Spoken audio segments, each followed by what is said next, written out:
seen it in person myself. Oh wow. Oh, are we seeing? Yeah, I was about to say he was going to the snake also. I was like, wait a minute. Double the snake here. Here we go. This It's goes all launching the way game across one. the board. I'm ready. That's right.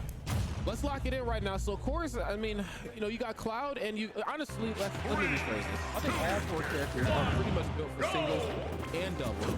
However, I do think that Cloud and Wario are kind of the X factors here for the most part. Like, they are straight up doubles characters if I've ever seen them myself. Oh yeah, for sure. I mean, they're just like, there's a lot of good things you'd want in both of those characters. So we're gonna see how they kind of, you know, impact both their play with their teammate and the play with the other team. That's right. Oh my God, I love that forwarder right there, just applying a lot of pressure right there on the left side of the screen. You know, it's best to try to pin a player like Toffee down. Of course, very talented player, piloting a character like Wario who moves so well. Frame for there. Finishing touch. Oh my God, yes. Catching Toffee right there. Okay, that's right. You got to make quick work of Toffee as this match kicks off. Frame 5 down tilt, frame 5 dash attack. That up tilt is messed up too. MJ Jesus gets the edge guard on Scar. And there goes Skittles as well off the side. Yep. Here we go. We're sitting neutral here. Both of them trying to find the really combo starters. MJG is the only one with 3 stocks left. Not surprised there. That is a very MJG type of thing. Immediate down tilt. Can't quite get there in time. Trying to find his opening as quickly as possible. And again, that frame 8 nair coming through to get Skittles off of his skin. Back up air. Doesn't get anything off him. Not surprised either that Scar is doing as well as he is. Tossing that big disjointed sword around. I want to say nair and back air might be minus on shield to some degree. So very tough moves to work with in singles. I can imagine that much tougher in doubles. I think back air is definitely minus on shield, but I'm noticing we're kind of seeing Scar mostly. Oh, that's a double kill right there. Uh-oh. And I can't see the game right now. Oh, we can't see the game. Production. I was going to note. We couldn't see the game for a second. You had to. There we go. There we go. I was going to note that it seems like even though we are in doubles, MJ Jesus and Skittles are the ones mostly battling on one side of the stage, and then we have Toffee and Scar battling on the other side of the stage. Yeah, it's a very like early doubles meta sort of mentality. You know, do the 2 1v1 thing. I'm more inclined to do the, hey, hit the one character off stage that's going to take the longest to recover and then go jump his teammate. But I mean, the 2 1v1 thing works. The issue is that all 4 of these guys are pretty evenly skilled in that regard, so you don't really get much mileage off of that. Wow. Whoa. Toffee went so deep to edgeguard Skittles right there, and it worked out perfectly. That's right. Hey, blue team right now playing really well. MJG, of course, still sitting comfortable on that second stock with Mithra as well. A testament to that great Thor, but wait. Youngling has some anti-air options. You won't be able to jump around him for free, excuse me. As good as Nair is, up smash will catch you. Absolutely. I mean, we see the survivability of MJG right here has been, is going to, I think, be really good for their team. Ooh, Scar gets that back air on Toffee, going to kill. And Toffee ends up taking the stock from MJ Jesus, and now he's at risk of, you know, dying and leaving Toffee to handle this all on his own. But the other team is kind of in a similar dire straits right now. Ooh, the waft whiffing from Toffee. You hate to see that. They are both in a pinch right here if I've ever seen one myself. Wario, of course, there is some survivability on their front. Nice. I love that. Gets out of the second hit right there of Cloud's up special. I want to see a little bit more of that in the game number 2. You touched my shield early on. I'm just going to keep up being out of shield. My teammate should have my back when I land. For sure. A lot of Toffees trying to get like a soft fair into options like that. Just gets it on Scar right there. And that'll be it for Scar, and is now Skittles versus the 2 of them. Yeah, fair. Really good option on Wario, man. Quick frame 4 or frame 5, excuse me. Like very smooth stuff. Yeah. Hey, nice. Yeah, Pyra is here, so of course it's time to get this stock taken. No more playing with our food. But wait, we switch back over to Mithra just really quick. I love the throw in the up smash. That is just that's some old school brawl stuff. And then back air, not quite enough. Not quite. Skittles hanging on by a thread though. MGG kind of holding back a little bit. Toffee kind of going in to try and take the stock. Fire comes back out, but the fire arrows are aplenty. That's right. Oh, dash attack. Yeah, that's not going to be enough. Not it either. Ooh, Ray of Punishment not hitting. A lot of fairs getting thrown around, but almost any aerial from Pyro will kill at this percent on Youngling. That's right. Back air should almost get the job done right here on Wario's behalf pretty soon. There it is. Yeah, when his back is to the ledge, you know what he's looking for. Game 1 going to MJG and Toffee right now. So we're going to see how, you know, Skittles and Scar adapt to it. And we'll also see how MJG and Toffee develop their gameplay within this game, too. You said you wanted to see more of that, you know, out of shield pressure from Toffee as well. And I'm very excited to see what both adaptations from both teams are going to happen going into this game, too, right here. There's a bit of a fear factor on Cloud and Wario's behalf that I feel like just wasn't really implemented in that last game. I think there should be a generalized level of terror to get close on Cloud because of it's decent out of shield options, but namely that up B out of shield. And I feel like you get a little bit more leeway to use it in doubles now that I have a teammate to cover me on the way down. And then, of course, you got Wario frame 4 Nair. Down tilt is messed up. Dash attack is messed up. I mean, he's just on the ground, pretty terrifying depending on his opponent, but in the air is where he really thrives. And I feel like from Toffee, he's a little preemptive on some of his approaches, which is strangely enough not the Toffee that I know, but I think in game 2 he might warm up a little bit more. And here we see kind of an opposite of game 1. We see Toffee and Skittles being the one to duke it out while MJG goes for Scar. That's right. Here we go. Oh, yeah, okay. We're going to see the battle of the aerials out of shield from Wario and Cloud. Not surprised there. Whoa. Okay, early on the downer there from Skittles. A great situation awareness to get above MJG there that time. Give him a little taste of his own medicine. There we go. Ow! Oh man, barely makes it back. MJG now has to fight Scar on the stage, chasing him out while Skittles gets that up air on Toffee, taking his first stock. MJG kind of falls back, waiting for Toffee to get back into the action with the Angel platform, but the neutral B into the side B. Skittles is really fishing for a kill right here, but he's not going to find it just yet. Yeah, unfortunately enough, as great as Skittles' footwork is, you still have to work a little bit for your kills, unlike the other 2 links who are a little bit more, you know, durable in that regard. I feel like sometimes, and I get it, the young links are probably going to be mad about this, but I was like, I think sometimes young links struggles to kill just a little bit sometimes. Am I tripping? No, I can understand it. Like, you know, we've seen Forwarder hit it like crazy high percents and still not KO. I tell you what, Big Link doesn't have that issue. The down air, I think, is actually Young Link's one of his best killing aerials, and we saw him earlier use that to get that kill on MJG. Oh my! Toffee actually loses his second stock too. Coast to coast, yes. I don't think anyone on blue team has lost the stock yet. Blue team right now playing completely out of their mind. Again, this is a complete turnaround for what we've seen in game number 1. They're looking really strong right now. I think Skittles is really utilizing that up air again. It's a great move, not quite as long as like Big Link's, but you can't air dodge through that. That's one of the few moves in the game where you just gotta get the hell out of the way. There we go. Scar not gonna be able to make it back from that, and now stocks are a little bit more even, but not gonna be able to get the edge guard on Skittles there too. Okay. Here we see bomb in hand. Oh. Yeah, both red team kind of just chilling. MJG just goes in, gets Scar off stage. Now we've got 2 separate battles. Goes actually to defend Toffee from Skittles there. Right. I like that. Yeah, just break them up, man. I think, you know, Mifter has some pretty good get out of jail free card options. I mean, Nair, of course, really good dash attack. Frame 9 comes out very quick. Just busts up the fun. Oh, that double F smash, killing both members of blue team. Goodness, that's right. Gets the buy one, get one free BOGO sell. We will take that on the right side, and just like that, the stocks are still uneven, but it's a little bit more of a momentum shift towards red team's favor. That's right. Oh, can't jump for free. MJG getting a little jump happy. I get it. That is a luxury that Mithra specifically has. She can just kind of smother opponents, but this is Cloud we're talking about out of shield. Up smash will catch you. There he goes, using the side B to shield the recovery. Ooh, shoot, my goodness. Oh, and there goes MJG. Now it's just Toffee versus Skittles and Scar. Skittles and Scar going to have a chance to pull out some team combos, which is something I've noticed from both teams. Yeah, just like that. They've been branching off of each other's attacks amazingly. Red team was doing it too. Okay, pretty easy to do when you're 2 characters with swords. Well, you know, it's on a one-on-one for, I mean, it's a 2v1, but everyone still has 1 stock. Everyone still has, you know, 1 stock, and I feel like this is not out of the realm of possibility for Toffee. Again, we're showcasing why right here. The movement option from Wario makes him very difficult to catch. I feel like where Youngling still has to kind of hit you with the X marks to spot. Cloud can just kind of swing big and cover all aerial options. There's the back row. Nothing off the back air. The thing is, if Toffee kills Skittles relatively soon, he's got a really good chance at taking this game. Oh, wow. Catching the bomb into the up B. Oh, and the limit cross slash will take it. Okay. Skittles and Scar are going to take that game. It started off really bad, but we saw a little bit of an adaptation far way through it. So even though it's 1-1 right now, I still feel as though there are room for adaptations. We definitely saw blue team adapt from game 1 to game 2. So I'm looking to see a reciprocation of that from Toffee and MJG's. I would like to see it as well, too. I feel like MJG may have MJG's, excuse me. It's not MJG anymore. It's great. You know, my team at home actually used to sponsor MJG, so I keep saying MJG. It's MJ Jesus. Sorry. And then he went by the tag Avril for a long time. And he went back to his government name too. So I feel like, you know, he just had a lot of bad habits, I feel like, in that last game. But I'm saying bad very loosely because, you know, he's still a great player. But just a lot of jumping in haphazardly. I get it. On most characters in the game, Mithra does have that luxury. But I feel like the 2 opponents you're going against certainly have the ability to kind of punish you. And if you jump in with Nair, as great of an option as that is, Cloud can catch you with grounded up B, and he can definitely catch you with up smash. So even if you're going to go for Nair, maybe be a little bit more ambiguous with it. A cross up Nair wouldn't hurt. Late hit Nair too. That could certainly be an option as well for MJG. For sure, for sure. I'm definitely seeing there's a lot of options for Scar to deal with. I mean, both Toffee and MJ Jesus, to be honest. Yeah. And Skittles has kind of been, more of a support role in this team battle. We see him, tossing out a lot of projectiles, keeping, the red team in check.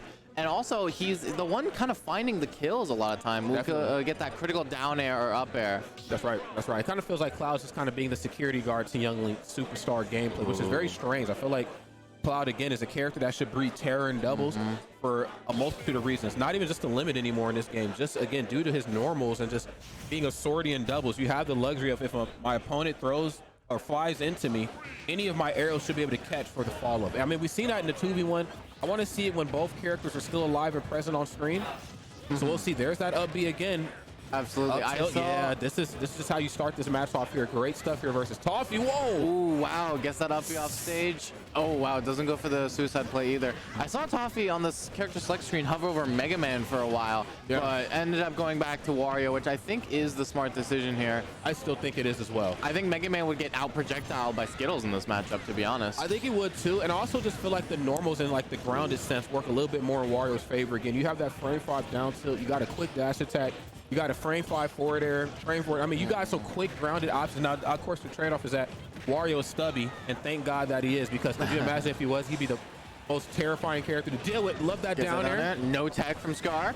And in the back air, there we go. And now, I mean, Skittles is the only one holding on to his first stock at this point, but other than that, it's essentially even. That's right. Oh, nice.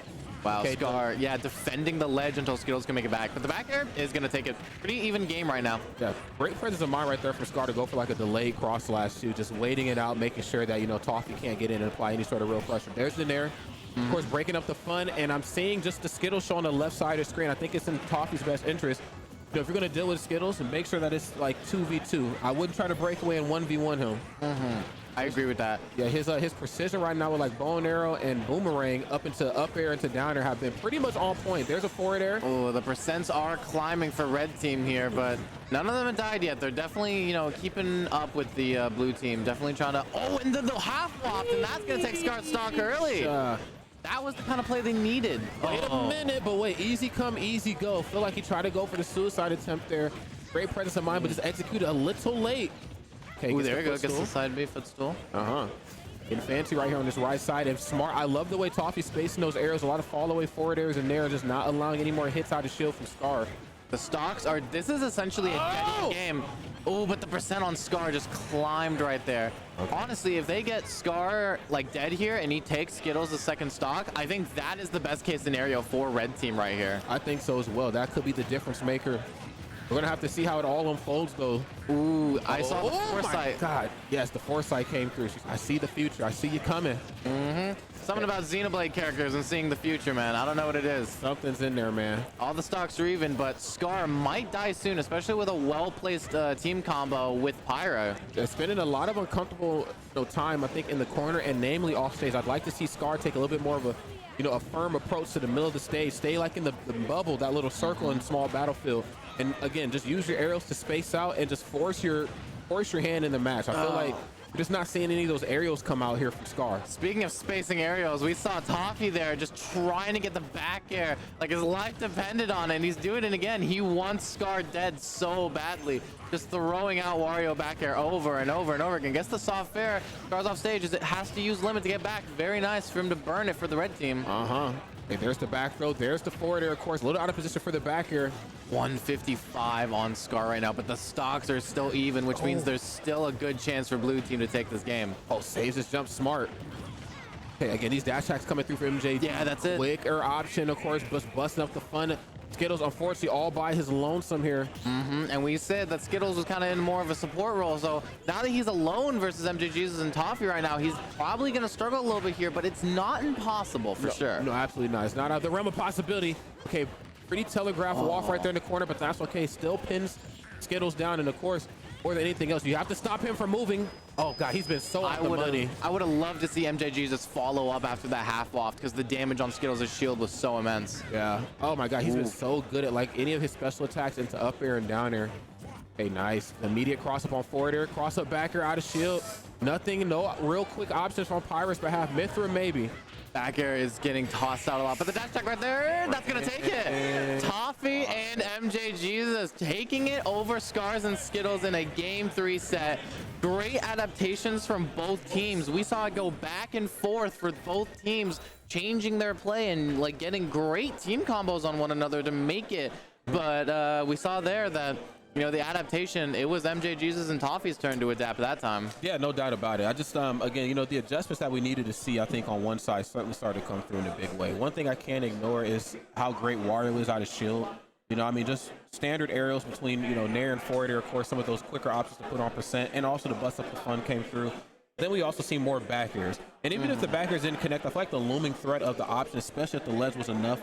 Scar played really well, but I feel like in my mind, there's a way Cloud should be handled in doubles with like up B out of shield, you know, to kind of keep them at bay, and then a little bit more of a stationary sort of gameplay in the middle of the stage that we didn't see. Scar spent a little too much time in the corners or off stage, and I was just like, this just is not how Cloud should be done. Yeah, I agree with that. There was so many times, especially in that game too, Toffee just kind of kept Scar in the corner in that shield and just kept hitting the back air on the shield with the threat of it, just putting it out there, putting it out there, putting it out there. And he didn't really get punished for that at all. I mean, he was just able to basically do it for free because we especially had MJ Jesus over there to keep Skittles from going to his aid with a down air and up air. That's right. Now, I will say this. You brought up a good point about the 2-1v1 sort of mentality, and I thought that Skittles did a really good job with that. I think both sides between MJ Jesus and Toffee were very wise and hip to Skittles' ways. I think especially in those last couple games, like his execution with like bow and arrow, boomerang into up air and down air, pretty much flawless for the most part. The threat of up air too, especially when you're trying to land, even if you have great air movement like Wario, you cannot slip up and air dodge through up air. It's not going to work. Like, your best bet is to get out of the way, and I thought Skittles had a really good presence of mind to, you know, always have that out and ready. For sure. I think both games that MJ Jesus and Toffee won, they killed Scar first, and then Skittles was the one left over. I think that, like, I don't know, they definitely worked really well together. Scar being the one out there trying to get the aerial combos on each other, and Skittles, again, playing a little bit of a support role. But one thing that I liked and appreciated seeing from both teams was the immense amount of team combos. I mean, we saw, especially at the end of game 2, when Skittles and Star were just tossing around the red team. But I think it actually came out really well from both players.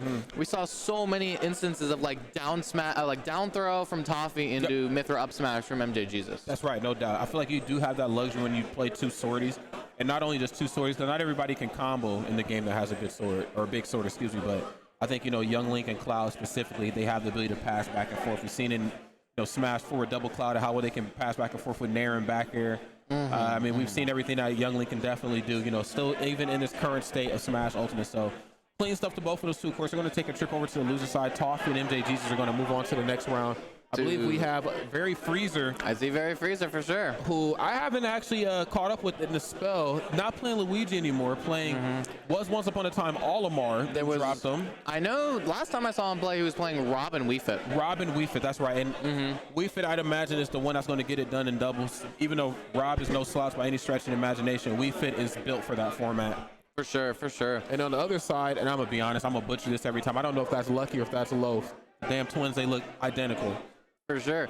I mean, I mix them up more often than people have mistaken me for owning. I want to, damn. I want to say Lucky is the one playing here. Okay, so Case and Very Freezer are together. That's a dangerous combination. Ooh. Are they still playing Martha Lucina and in Ultimate?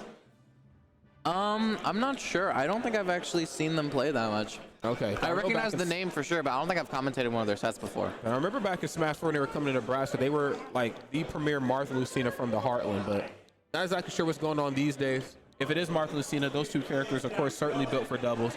Good nair, good forward air, of course, down tilt. You know, it's a good neutral checker, you know, good movement stopper. I mean, the character is just good. Lucky or Loaf, again, I don't know, but all I know is that between both of the siblings, they are very good. They are like Lucky and Loaf, Linus and Hawk are like the twin brother, you know, just doubles thing. It's messed up. It's incredible. It is very incredible. But I don't believe both brothers are here. I'm not exactly sure who they're teaming with. I can't see. The monitors are blocking them. See a VGBootCamp hoodie. Ooh. Or no, that's a Let's Make Moves hoodie. That's a Let's Make Moves. Okay. We'll find out. They showed it on the screen up there, and I didn't even look at it at all. Okay, so it's Loaf. It's Loaf. Okay. Chat's saying Loaf. My bad. I'm looking at chat too, actually. Okay, I used to be really good at taking like pinpointing twins. I have two twin siblings, but they're fraternal twins. So like I always thought that, oh, I could just pinpoint any twins. Yeah, you're that one. It's like, no, I'm the other one. I'm like, not as good at this as I thought. I wish my twin brother played Smash Bros. Are you a twin? I am a twin. Are you guys identical or fraternal? We are identical. Nice. But to be honest, I mean, our styles are so immensely different. I look more like Onan than my actual twin brother. It's kind of insane. Damn, there's 3 of you. He's got really short hair, and I've grown it out and stuff like that. That's good. That's good. I'm excited to get this next set up and running, though. Very excited as well, too. Now, Very Freezer, of course, is an absolute menace. Oh, it's Luma. Oh, damn. So it's Luma and Loaf. Gotcha. Okay, so yeah, this is going to be a great one. So when Very Freezer was playing Smash 4 back in the day, he was one of the scariest Luigis in the business. I feel like never had the chance to really break out of the Heartland area, but if you come to this part of the country, he was certainly a name to worry about. Oh, that's right. And then Wario on, oh, wait a minute, double Wario? Am I bugging? Oh, because, yeah, Loaf and Keys are both playing Wario right now. And we got, Luma and Loaf, the 2 L's, but they're looking to take some W's today instead. I would hope so. I think Wii Fit Trainer's a very strong character in singles. I feel like, we certainly see what this character can do between their very wonky hitboxes on their normals. And just, again, how far they can, like, really push the survivability factor that needs to be used in doubles. I just realized that if Freezer had actually chosen to go Rob, we would have had the exact same team for this. And thank God they did not. Exactly. That would have been so hard to keep track of. Yeah, seriously. There we go. Oh, yeah. Oh, wow. Okay, we see Keys kind of getting comboed in the corner there by Luma and Loaf. But now they're all backing together into Frenzy, kind of taking over a little bit.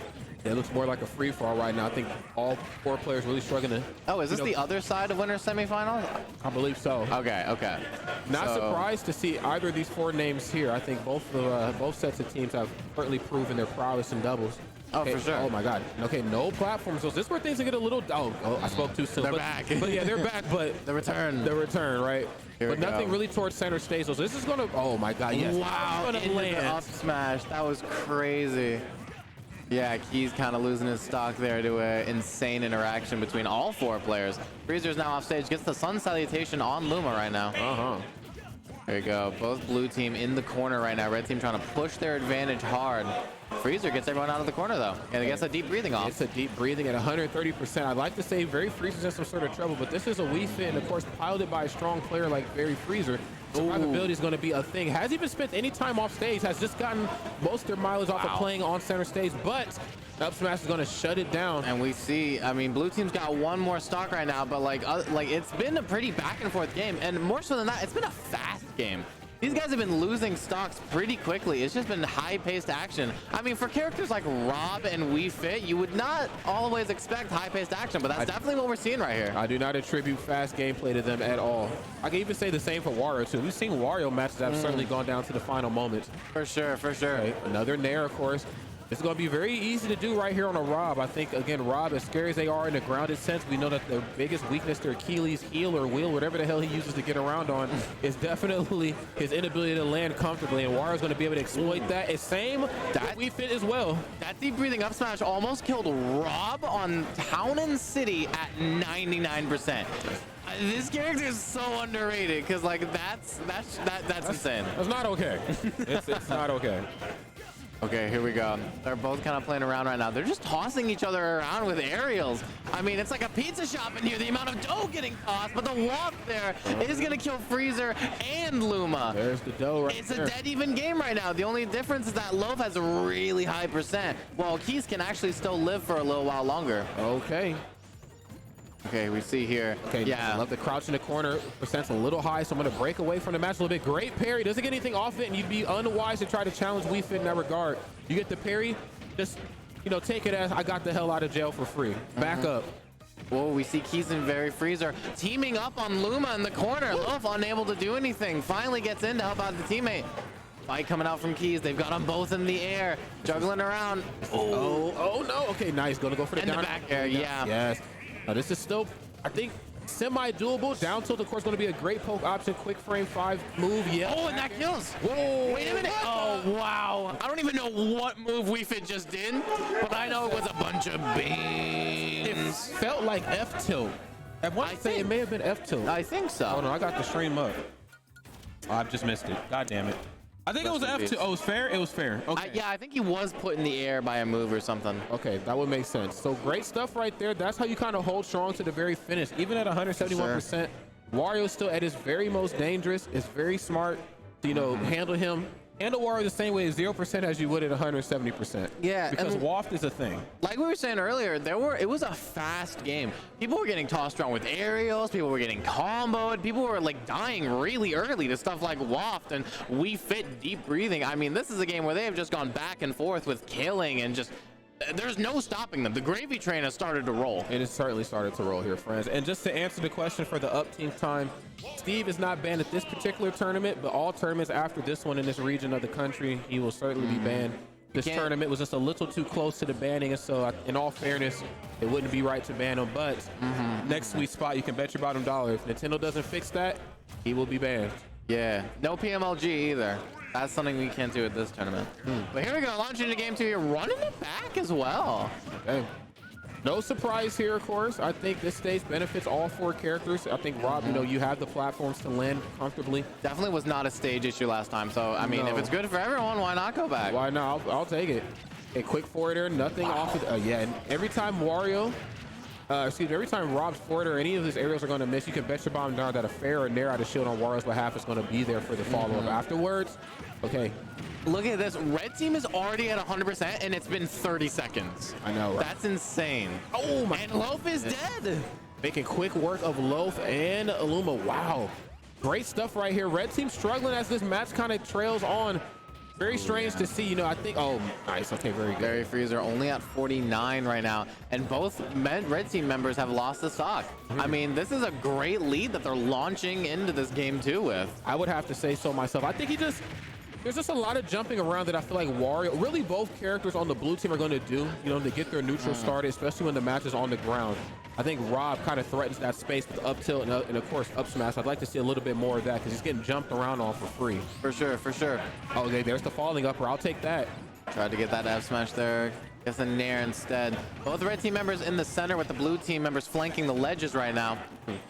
Love gets sent off stage. Tries to charge very Freezer, but it's not going to work out. Yeah, I mean, I feel like if there's a character to do it, I think Wario does have the air drift mobility to get out there and do it. The issue is that we can spend much more time out there than you can. F tilt.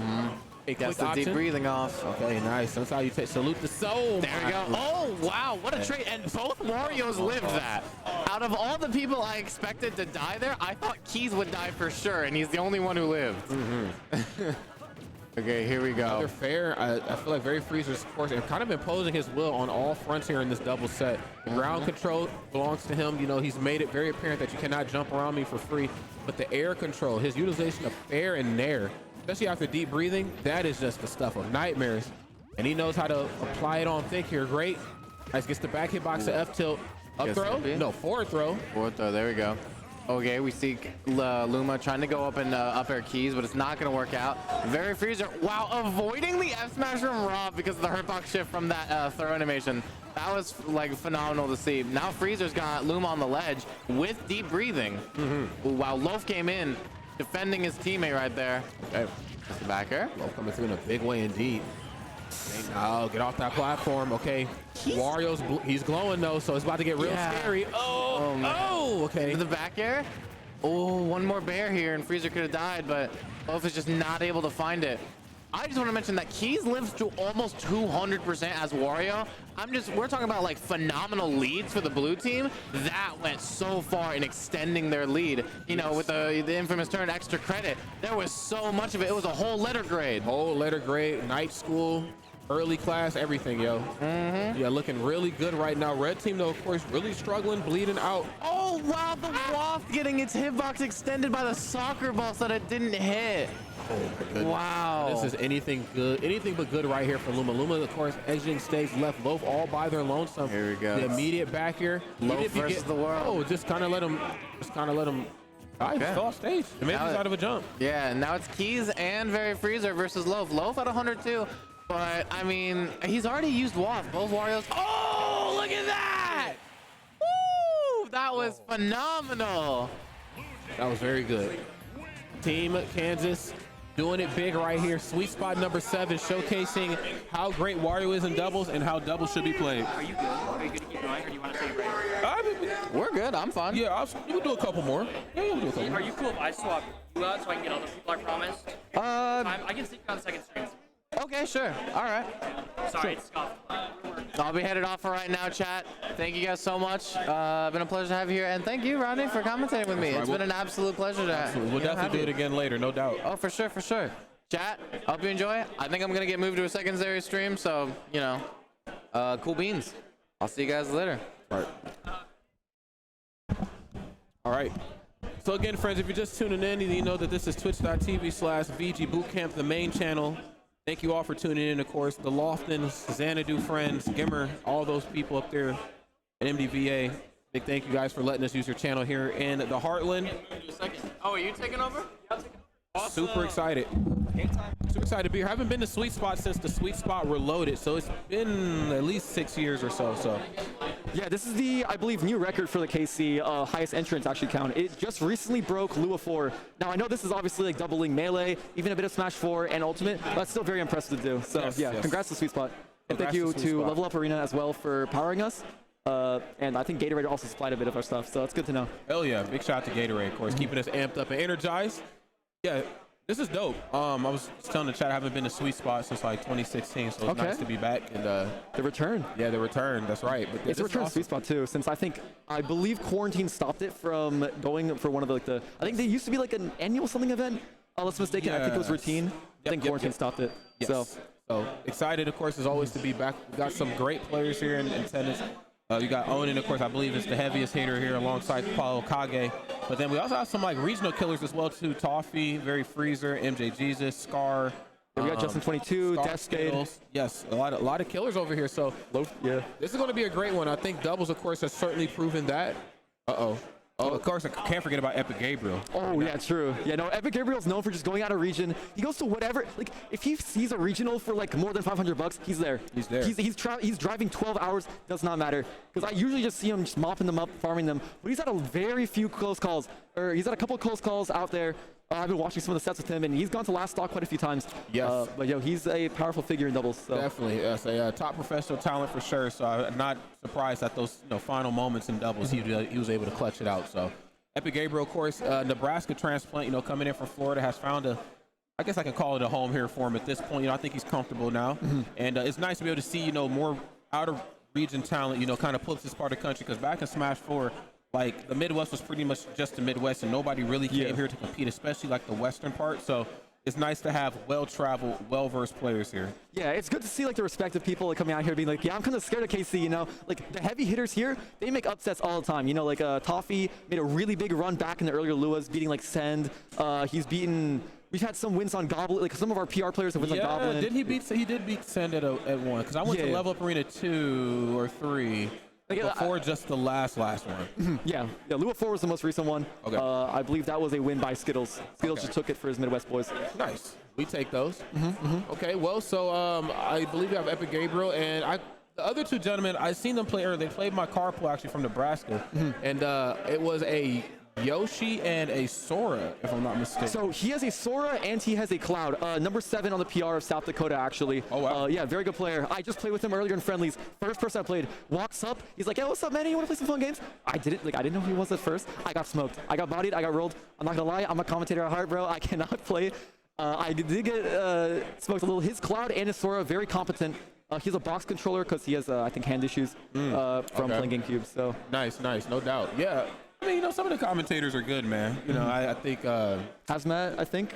So the best ones it's some combination of Hazmat, Nurse, and Max are the best commentator-player combinations. And like people, I think Charles hypes himself up a lot. I think a lot of the times. Charles is good. So if there's a tier, it's like Hazmat, Nurse, Max, some sort of interchangeable between the three of them. Then like the immediate next tier down is definitely Charles. Yeah. Charles is very good. I just every time I hear Charles, I just think back to whenever like he just barely got cheesed by like MKLeo not getting the stock at like the one Summit event where they all fought MKLeo in the gauntlet. Yep. Bro. 100%.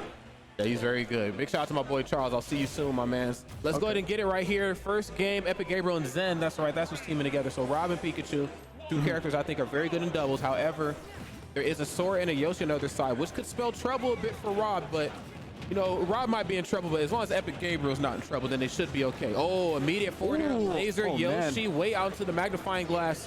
Hold up. Yeah, no. Epic Gabriel and Zen immediately putting them off stage, just trying to get them with the offstage pressure, push them off as far as possible. And Epic Gabriel, he's known to just rush out there inside B. Yep, as I said, right there, running outside B, try to catch him lacking. But no, these two other players, I believe, are PR in their own region, so they're not going to get caught just yet. No, absolutely not. They're absolute menaces, especially to be this far in the doubles. They certainly know exactly what they're doing. Nice immediate side B, of course, getting Rob off of his feet, unfortunately, not quite able to find the punish in time. And yes, Epic Gabriel very hesitant on how he chooses to come back, whether it's going to be a high recovery or you're going back to the ledge. You have that looming threat, of course, of Rekka from Sora. And of course, you have Nair and namely Forwarder on Yoshi's behalf to work around. Yeah, no, I mean, we saw their Epic Gabriel actually almost get edge guarded as Rob. Like, if you try to burn out their fuel, it's a very hard task to do. But if you get them off stage, you're kind of like a fish just sitting there in dead water, getting caught. Okay, look at the Sora trying to go for this combo right here. Drag down there. Not going to lead him to forward. Forward smash, actually. My goodness, yes, forward smash on Sora's behalf is such a strong move. And I mean, pretty much everything Sora does is very, very good. Wait a minute, but the one thing. Air. Yes, great back air. Sora, of course, not the heaviest guy in the world, despite how hard he hits. And that back air certainly proven why. Oh my goodness, such a bro. The split-second decision making. He knew you're going to try to go for something low. My feet leave the ground. You won't be able to go for this punish, bro. Dude, the Sora now is cooking with the out of shield smash attacks in doubles, right? You know, it's a lot of chaos where if you're just on the right person or on the wrong person at the wrong time, they just run out like rando forward smash, up smash. Does not matter. You're getting hit. And that Sora has been catching people lacking. Yes, that's doing a really good job right now. Surprisingly enough, the character with the least projectiles is the one that's kind of surviving the most here. Ooh, I may have spoke that one into existence. Well, at least has the freshest stock right here on stock number 2. Loving his Yoshi gameplay for sure. Sandwiching Epic Gabriel between Rekka and Yoshi's back air. That's not a spot if you're that big that you want to be in. Oh, all right, yeah, see, okay, so Zen right there, immediately trying to catch up on a tech chase right there as the Yoshi techs out. Not going to get it just in time, and now it's actually getting a little bit bodied off stage. The Yoshi just catching him out of the air all the time. But with a character like Pikachu that commands so much aerial pressure, you would not expect that from him. Oh. Hey, nice. The dash attack to get out of jail for free. Yes, I love. So one is, I love that side B off the left side to scream after Epic Gabriel. Of course, just the presence of mind as always to get those deep kills out in the magnifying glass. And I got to give it to Zen too. I'm loving these approaches. I want to see Thunder Jolt utilized just a little bit more. It's very common for characters that use a special attack before their approach to sometimes autopilot a little bit. We see it with like ZSS neutral special into something, Diddy Kong banana peel toss into something. You got to make sure that initial hit, that opening move connects before you go for your follow-up. Yeah, no, it's a very important factor in terms of like, getting those combo routes or whatever, but they all, sorry, yeah. There's just a lot of, there's a little scramble going off on the left side of the stage. Can we talk about how this entire game, no matter if they got, caught by a Randy like Sora, F-Smash earlier, Epic Gabriel and Zen this entire time have been playing like around, like they got to very high percent last stock, I believe into like 150 almost each. They've both been definitely taking those stocks very well. There's no like specific stock tank on both their sides. They're both living for quite a while. But can we talk about they were actually down stocks? Yeah, I was looking a little bit more even right now. Okay, kind of playing the long game here on the blue team's behalf. Going to come through for the side B. Nice. It just immediately leaves their feet. He said, look, I know you're trying to get me. I am out of here. Oh, yeah. Gyro in hand in the corner. Speaking of gyro, Speaking of get out of here, yeah, just that thrown gyro by Epic Gabriel right there. Just a little push, just a little shove. Like he's a bully on the playground, Yes. Just taking your lunch money, just pushing him off stage right there. Oh, yeah. See, you don't quite see the same confident Sora gameplay when the stocks are high. Yeah. Oh, that's gonna do big it. catch. Okay, big catch right there. So just surprisingly enough, it was Yoshi who was kind of more the stock tank, as opposed to what I anticipated going into this match. I thought that he would be a little bit more of the aggressor, coming through with some of those quicker options like Nair on shield, and of course forwarder on shield, some of those moves that are very difficult to deal with. But it was kind of flip-flop for me. I mean, stuff right there. Great adjustments on the blue team's behalf. Yeah, I mean, the thing is, right, is that Yoshi actually has very great capabilities to stock tank. Because if you have that double jump armor, if you're trying to get caught out of the air and suddenly, you can dodge a lot of the things that, for instance, Epic Gabriel wants to catch you with, right? He wants to catch you with a Rob up air out of the air. Yeah, no, you have double jump armor. You can basically just get rid of that option of getting killed off the top, at least easier. You have a better time. You can obviously die, but there are a few more chances of like tanking. And there's some great doubles players in our region, like Just22, who tries to just live forever. And it works. And getting that stock lead where your partner can just take it from you at some point is very important. Very, very important too. So I think for game number 2, I'd like to see the red team maybe force that airspace a little bit more. I thought the match stayed a little bit too much on the ground for 2 characters that exist probably a little bit more, aggressively in the air than they do on the ground with their options. I want to see a little bit more nair on show. Oh my goodness gracious. And an immediate open up. Quick 47% right here on Epic Gabriel towards Radiant Hawk. Whoa. Big setup straight into the down B with the Pikachu. You know they've done the one before. You know they've been labbing that one. They've definitely been labbing now. These are 2 Nebraska guys, so they've had quite a bit of time to work out these combos. Ooh! Epic Gabriel, 2 stocks just demolished from red team. Yeah. Epic Gabriel and Zen showing why they're a threat to be reckoned with. Oh Yes. man, immediate side B. Okay, nice. Another forward air. Nice. Gonna go for the up air, and then no punishment. Just let him go for the entirety of the up air. Was for sure we're at least going to see like an up tilt or something to stop Epic Gabriel from doing that. The red team right now kind of getting run over. Okay, off stage right here. We're seeing more up Bs kind of come through. Both of them lingering in the air a little bit too long. Yeah, Pikachu and Epic Gabriel, they both have their down B option of Thunderbolt, or they have their up air option to try to kill you off the top. So it's very important that you don't stay up there just too long. Even as a character with double jump armor, it's only too long before you end up getting caught lacking. That's right. And it looks like Epic Gabriel trying to find him out there slacking here a little bit. Not quite giving it to him.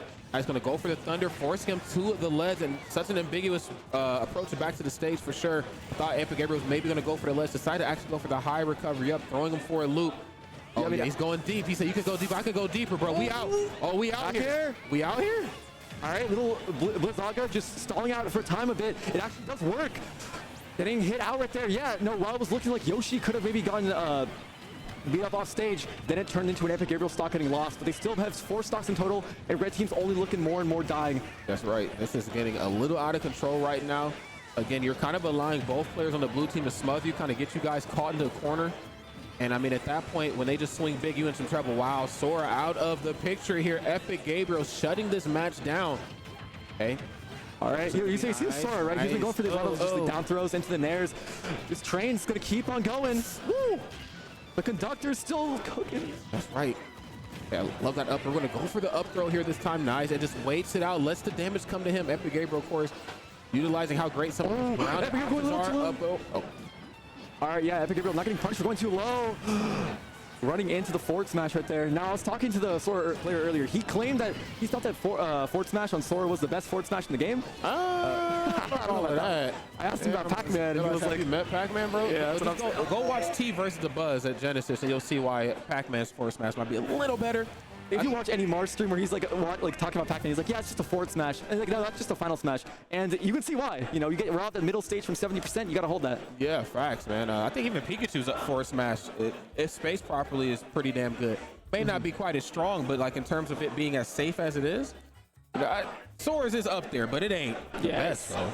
I mean, okay, so actually, Sora has it's like a footbox where, like, the forward smash, it is a lower and upper hitbox where, like, his sword doesn't go there, by the way. Like, if you look at the animation, his sword swings up here, the hitbox is down here. Yeah. It's kind of that, I don't know. Those Disney hitboxes, man. You can do whatever you want when you're Mickey Mouse character for a Mickey Mouse character. That's right. No doubt.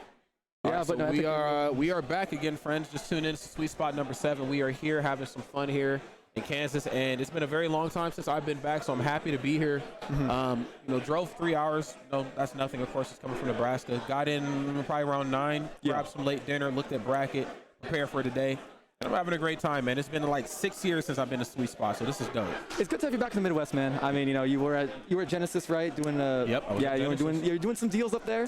Yep. And no, down in the Midwest, we don't have too much down here other than we have the Big House. But that's like, if you want to count that Midwest, it's more like kind of northern. Yeah, it's the Eastern time zone too at that. So yeah. And then of course you have Combo Breaker, which 2 events that you should definitely sign up for. Yeah, they're coming up soon. I believe MomoCon and Combo Breaker. Same weekend. That's right. And there's something in St. Louis as well too. Gateway Legends. So yes, there's a lot of things to be done Memorial Day weekend. So be sure to check all that out if you can. And of course the Big House in October, coming up on their 10-year anniversary. Yeah, 10 years of the Big House. Can you? Yes, I went to the Big House 5. So yeah, it's been 5 years. Now here we are at 10. Check that out, friends. It's been a timeless classic. Just going to the Big House, watching like a mango set in person, bro. Yep. There's nothing better. And like, Dude, the hype and the energy you get in just that big room where just everyone's screaming and yelling, like, there's nothing better, really. No, absolutely not, yes. Big shout out to Rob and the team up there in Detroit, man, for putting on a great show. Meeple King, Rob, Basef, everybody. But yes, we are here, though, in Kansas right now, trying to do our damn thing up here. I want to say shout out to Gateway Legends, obviously new major. Like, by the way, they just freshly got announced. I remember the SLU boys, St. Louis. They were hyping it up for a while. They were like, "Hey guys, wait one second, we got something cooking." But they got a $10,000 major. Like, we did not know they were cooking that hard. They were Gordon Ramsay levels of cooking. Yeah, they were cooking with the right grease in that kitchen, yo. So big shout out to them. Be sure to check that out. Of course, I'm a big St. Louis fan. I'm also a big Apollo Kage fan. So I'm sure you'll be able to find him down there, carrying up tilting people here. Has he made top 8? Do you know? I'm sure he has to be on winner's side. Yeah, he's right there. He's just chilling. Yeah, I'd imagine they're next. With the One Piece hat on, yeah. Yep. Yeah. We'll watch some One Piece. Actually, that's One K episodes. I would never subject anyone to that. Apollo Kage and Quilly, are they siblings? Did I hear that correctly? I don't think so. Hold on, I think chat might. I'm gonna ask chat. Are Apollo Kage and Quilly, are they not teams? Are they siblings? Because I know there's some like powerful like siblings that are actually like enter doubles together. So if you don't know, there are 2 twins that enter doubles together that Linus and Lucy. Linus and Lucy. Yeah, Lucy. That's right. And then Lucky and Loaf. And then in terms of siblings that aren't twins, you have Soar and Supergirl Kels. I feel like there's one more. They're siblings? They're siblings. Really? Yep. Okay. Supergirl Kel's older sister. And I'm missing one more. It's escaped me at the moment, but yes, there are 4 sets of siblings that do really good work in Smash. Dude, like, okay. So yeah, they are siblings. Okay, so I was like, I see the behavior and how they speak and carry themselves. I was like, I remember looking at him thinking, you remind me of some other guy that I know. And I was like, oh yeah, they're siblings. I'm like, this makes sense. A charismatic One Piece fan, perhaps. Maybe. Dude, imagine walking up. Okay, imagine you're like a cousin, right? Of let's say you're a cousin of like Linus and Lucy, right? You walk into the house like for like a Thanksgiving dinner, right? And they're like, hey, you guys want to play some Smash? You get rolled. You get triple 3 stocked every time by both players. You don't take one. I will say the hardest I've ever been rolled in doubles would have been playing against Lucky and Loaf. I went to a Minnesota event a long time ago, back when they were doing those, and they were small children. So I was like, yeah, let's play, man. Free y'all up. And we sat down. You got beat up by Child Loaf and Lucky? Yo, listen, they were damn good. It was like, this is a young man's game. Luigi and Pit. Well, this was Smash 4 though. But yeah, this was Smash 4. But this is also kind of a young man's game too. But it was they ran Pit and Luigi, and damn, they knew how to combo. They were messed up. Yeah, no, it's just tough. I mean, you're gonna see it in a lot of like teams. You gotta literally see the experience that they've had together as time has went on. Like you can see who has clearly put in the time together as a team, or people who have been playing together game 1. Yes, no doubt about that. So we got Pez and Welfare Pickles, 2 players that I'm pretty familiar with for the most part. And then, of course, we have Jace and Big Swifty on the opposite side, getting ready to do the damn thing. Giving us 4 early meta ultimate characters, no DLC here, friends. Let's get it, man. Game number 1, Welfare Pickles. I'd be lying if I said I wasn't rooting for him just a little bit, okay? No, that's okay. You know what? A little bit of bias is always necessary in the comp. Just a little bit, you know what I'm saying? This is good for story building, right? Exactly, you know? Just it's like a splash. Just a hint. Okay, but anyways. Oh, what the heck? Yeah, Pez immediately. Oh my god. Okay, Welfare Pickles. He just gets rolled off the side of the stage. And then Pez comboing the Ridley off the left side of the stage. Big start, explosive start to the set. Not what you want to see if you're a Pez and Welfare Pickles fan. Oh, absolutely not. If I die that early, my main objective now is to jump Ridley. Oh my goodness. Yeah, no, I mean, the Ridley's not getting jumped, but that Pokemon trainer is getting bodied a little bit. Ridley taking him off the side of the stage. Okay. Gimps upon Gimps. Good Lord. My God. Okay. Oh, man. The wings and the tails right here on the blue team are getting it done in a big way, surprisingly enough, despite the crazy opening. Ridley right now, the one still sitting on all 3 sides. Nikita coming through. Ridley, get out of there. It goes for forwarder. Nothing off the sweep there at the ledge. Down smash, a little off the mark, but I love the position right there for Welfare Pickles. Oh my God, Charizard is an absolute monster in doubles. Up smash, yeah, you can't jump on me for free, bro. See, that's the issue with Fox, I feel like, in singles and doubles. He gets a good distance away, and he's like, oh, I out-button you. I got dash attack, I got short hop, nair, and down air. The approach options are like broken. They're pretty broken, but when you have a character that threatens any of that, he's going to struggle. And up smash is going to stop him from jumping on him for free. Absolutely, yeah. And you know that. Ow! Shoot! You see how important it is to get rid of like big heavy stock tanks, because you saw that Ridley, right? That Ridley got destroyed. Like that Ridley, he had to play like a Super Mario Maker level just to get out of there, and unfortunately he failed the level. He definitely failed the level. That's right. This is not looking good right here for the red team at all. It also does too that one of Ridley's strongest KO options in the corner back here. It will knock Snake off a Cypher, so he won't be able to recover around for free. Honestly, seeing Ridley here being the stock tank, honestly a good idea. I mean, you know, he is the lightest of the super heavies, but you know, still a super heavy for a reason, right? Getting the rocket off with the forward air, but it still drops down onto you. Not that great of a recovery on him. No, absolutely not.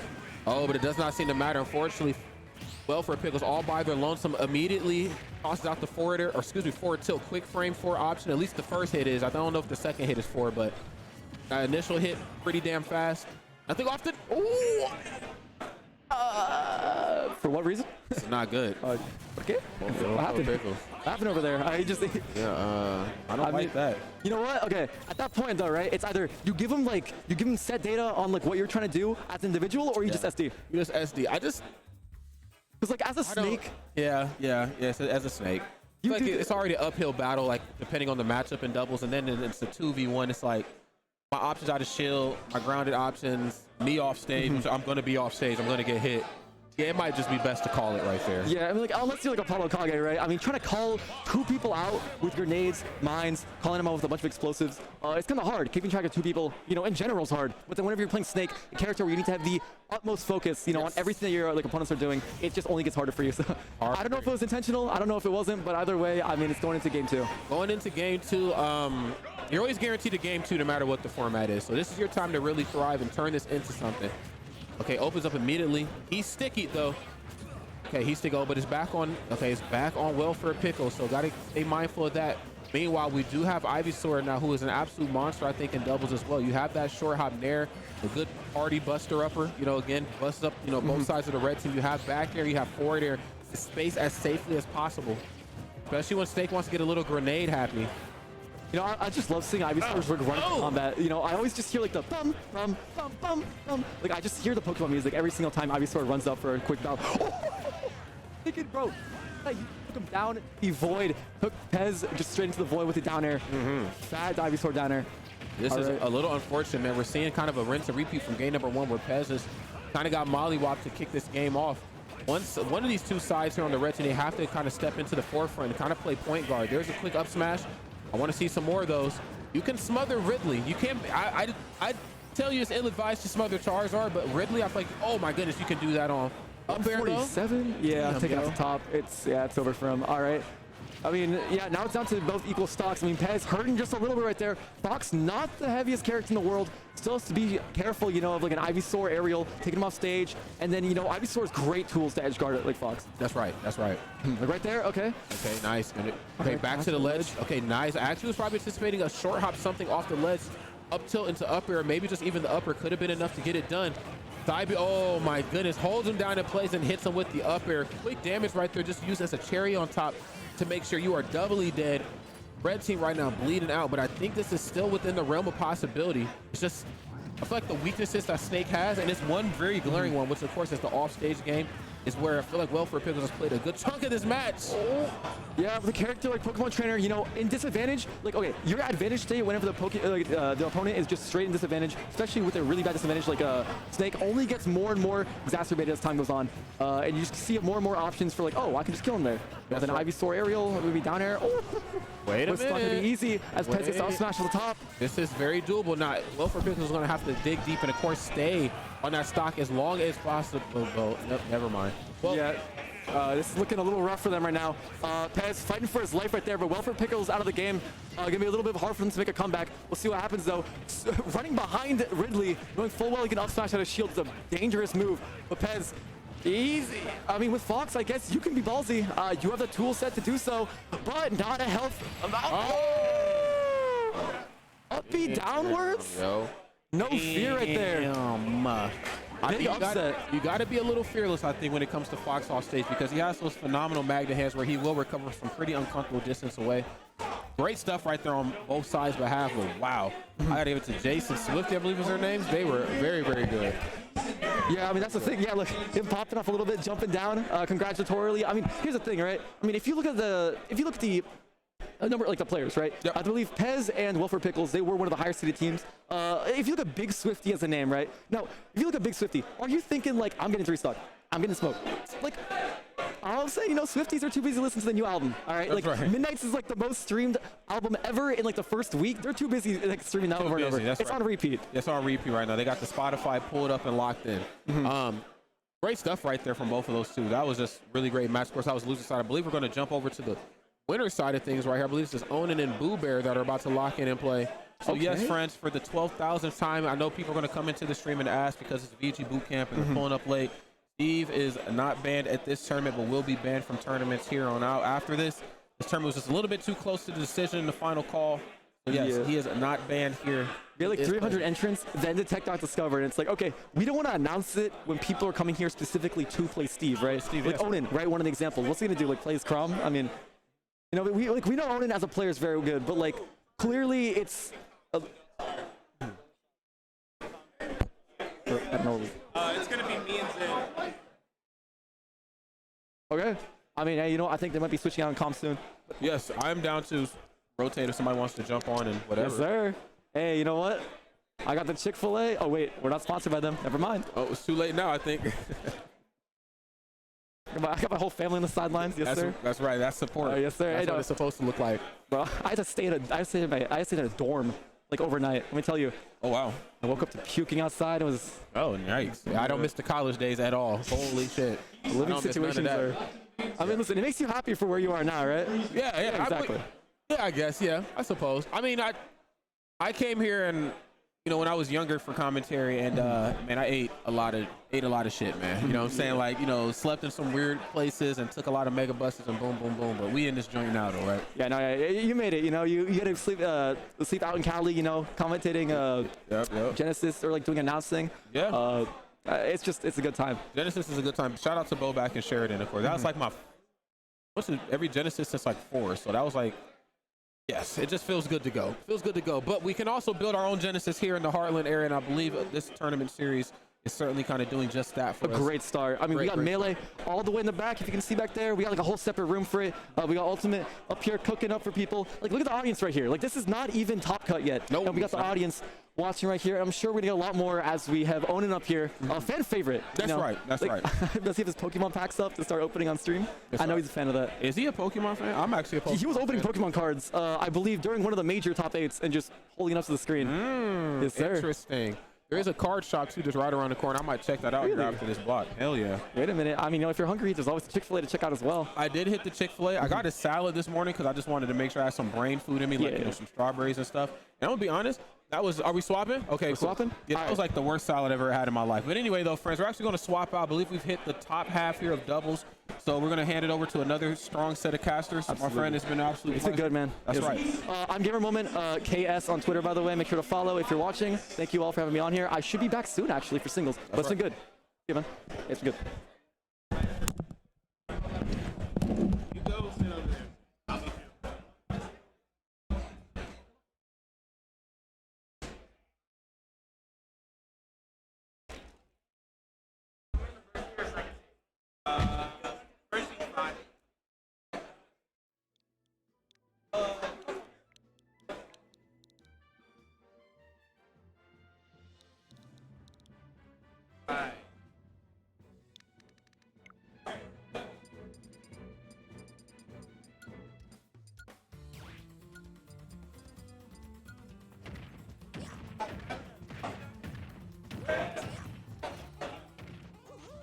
We're live.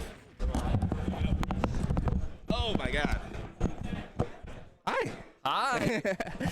Long time no see. Yeah, and long time no talk, as they say. Right. But that's actually just false, because I'm pretty sure we saw each other last week. Yeah, but like not on camera, and so It's not. Doesn't exist for everyone else. Yeah, it doesn't. We can tell whatever fiction we want. Honestly, for everybody else, this is probably their first time seeing us, so we should introduce ourselves. I am the biggest M, Big M for short. And yeah, Casey's go-to commentator next to me. Yeah, and then I'm Zen, or Baroness Zen, one of many Zens in Smash, Of but course. it's my actual name, so I get first dibs. True. And most importantly, Anuva's spouse. So. Ooh. Yeah. Oh. Okay. What is the art account? Pardon?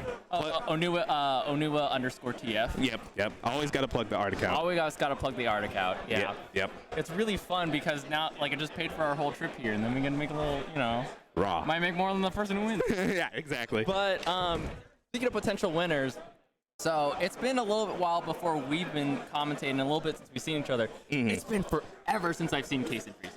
Yes, that's very dope, and it's actually really dope to see them do very well because Keys hasn't been out to like in-person events for a long time, but obviously he still has the double chops. He's a Wi-Fi warrior, if you didn't know, so he's most definitely not rusty.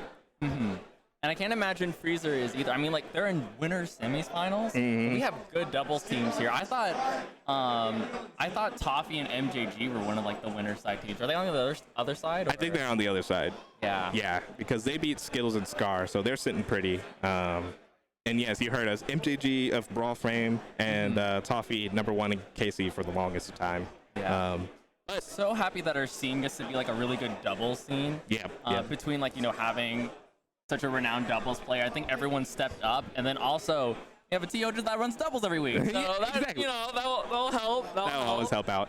Yeah, no, I remember the decision when Cam, famous for Ben and Steve, but I remember when he was like, yeah, we're just going to run doubles all the time because we need to get better at doubles. And I was like, you know what, you're right. Because we used to do just like just random side events, whether it be Squad Strike. One time we had freaking an Item Breakers side event where we used the Beast Ball only. Why wasn't I there? It was fun. It was fun, but it was like, okay, enough fun. We got to start winning. We got to grind. We got to start winning. We got to show up. Yep. Okay. Yeah, so, I mean, enough about the hometown heroes. Right. We got the invaders on the other side, Onan and Pooh Bear, as the other doubles team. Yeah, can you tell me about them? Yeah, so I only know I know a lot about Onan, obviously, as many people do. Steve is not banned at this event, by the way. I think PMLG is banned, but... Right. but, like, you know. Yeah, so, obviously, I don't know if... I mean, I would imagine Onan goes Steve here. And Pooh Bear, I believe, is Rob main from what I've seen. Gotcha. And, I mean, they've made it this far, so it's not like Onan's just teaming with some throwaway teammate. No, they come to play. They came to win. Yeah. So. And so then that means it'll be Steve and Rob probably versus... I saw them mainly playing Freezer's Wii Fit and Keys' Wario. Yes, very cringe. I can taste it from over here already. Steve and Rob on the other side, and you want to start throwing shame at like our people? Okay, I'm sorry, but Wii Fit Trainer? When you think of Wii Fit Trainer, you think of timeouts and John numbers. No, I think of the fact they gave her limit in this game. Fair. They gave her better limit. Like, and then I watched like Keys 2v1 the characters, and then she's just over there just like, I'm not supposed to have this right now, but I'm gonna get it. I'm gonna get it. Just give me a second. Yeah, no, deep breathing, very powerful in this game. Gives you pretty much a flat like attack and defense buff and a speed buff. I mean, it's not specifically those numbers, but effectively Wii Fit Trainer gets heavier, and Wii Fit Trainer hits harder, and Wii Fit Trainer is faster. So. Just a better character. Just like an amazingly better character. Oh, but we actually are getting the Ike, the EK. Gosh. So, Onan on the Ike and Pooh Bear doing the Rob. So I'm. This is button check. This might be just button check. Yeah. If they do run this, I imagine probably Rob just stock tank, able to like control, especially like a lot of horizontal space with his projectiles, and then Ike, you know, coming in from above. So they might run it. They might not have to worry about running into each other.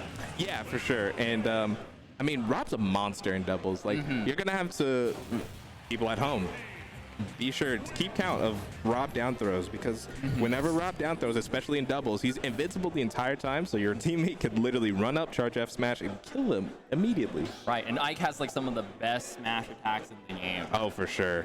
Yeah, I always love seeing characters that kind of fall a little bit in singles, but in doubles, right, their weaknesses don't matter. They have a teammate to cover that. Oh, for sure. Like, Ganon, one of the most beneficial from that. But even then, after that, he's still kind of a mid character. But we're getting right into it. Game 1 on small battlefield, or I like to say smattlefield. But Sorry, I guess like even like on the other team, you see Freezer already going to the corner, starting to throw soccer ball across the ground. So it might be a lot of Rob and Wii Fit just kind of covering the space with the projectile, and then Ike playing in the air air, killing each other in the air.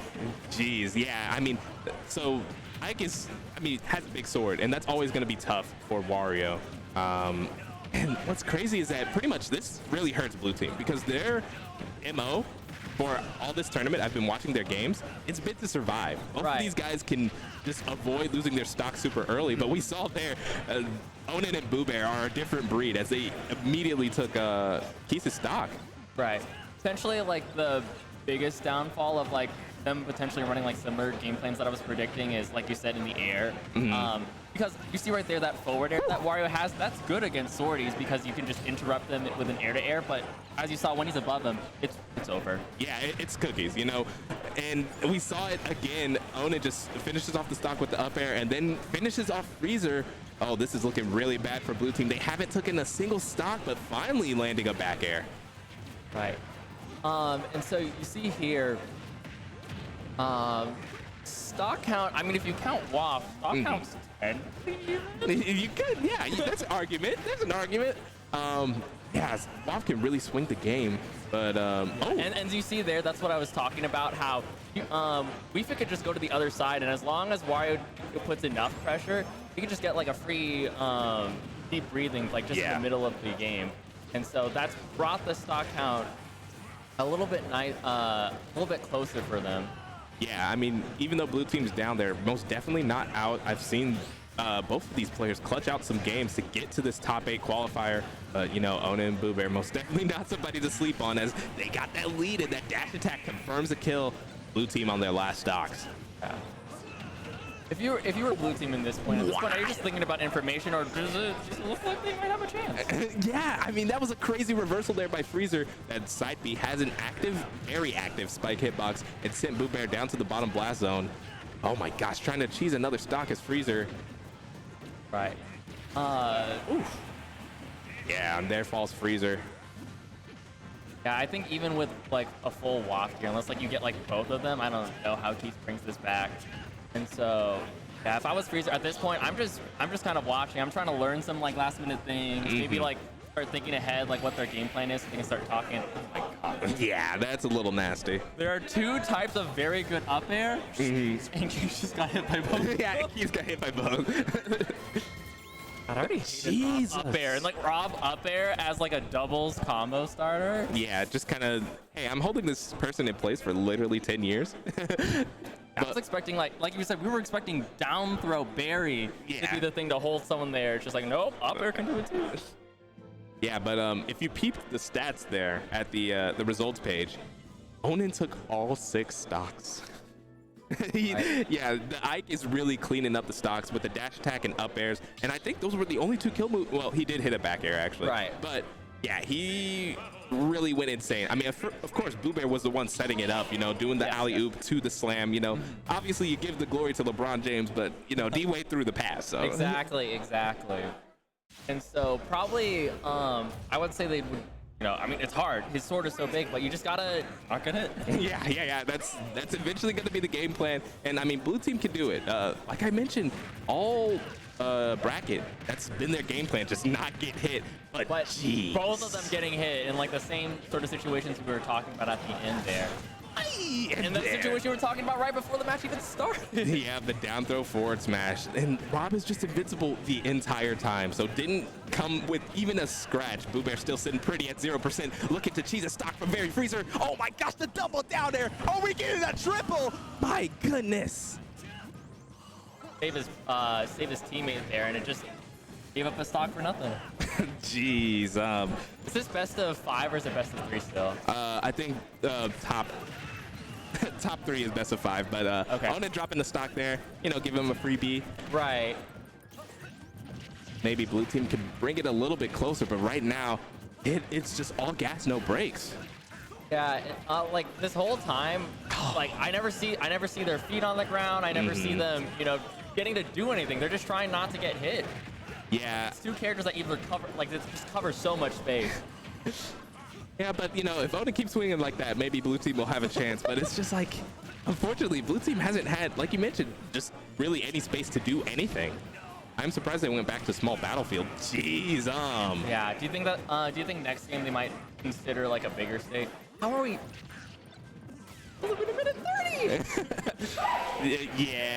yeah, and I think that's it. Yeah. Oh wow. Yeah, top. I think top 3 or maybe top 5. No, top 3 is best of 5. Okay. So, not quite in best of 5 territory yet, but Onan and Boo Bear are now. So. Yeah, luckily that was only winner side, so they could potentially have a chance for the run back. Oh, for sure, for sure. I mean, like, Freezer and Keys. I mean, it's.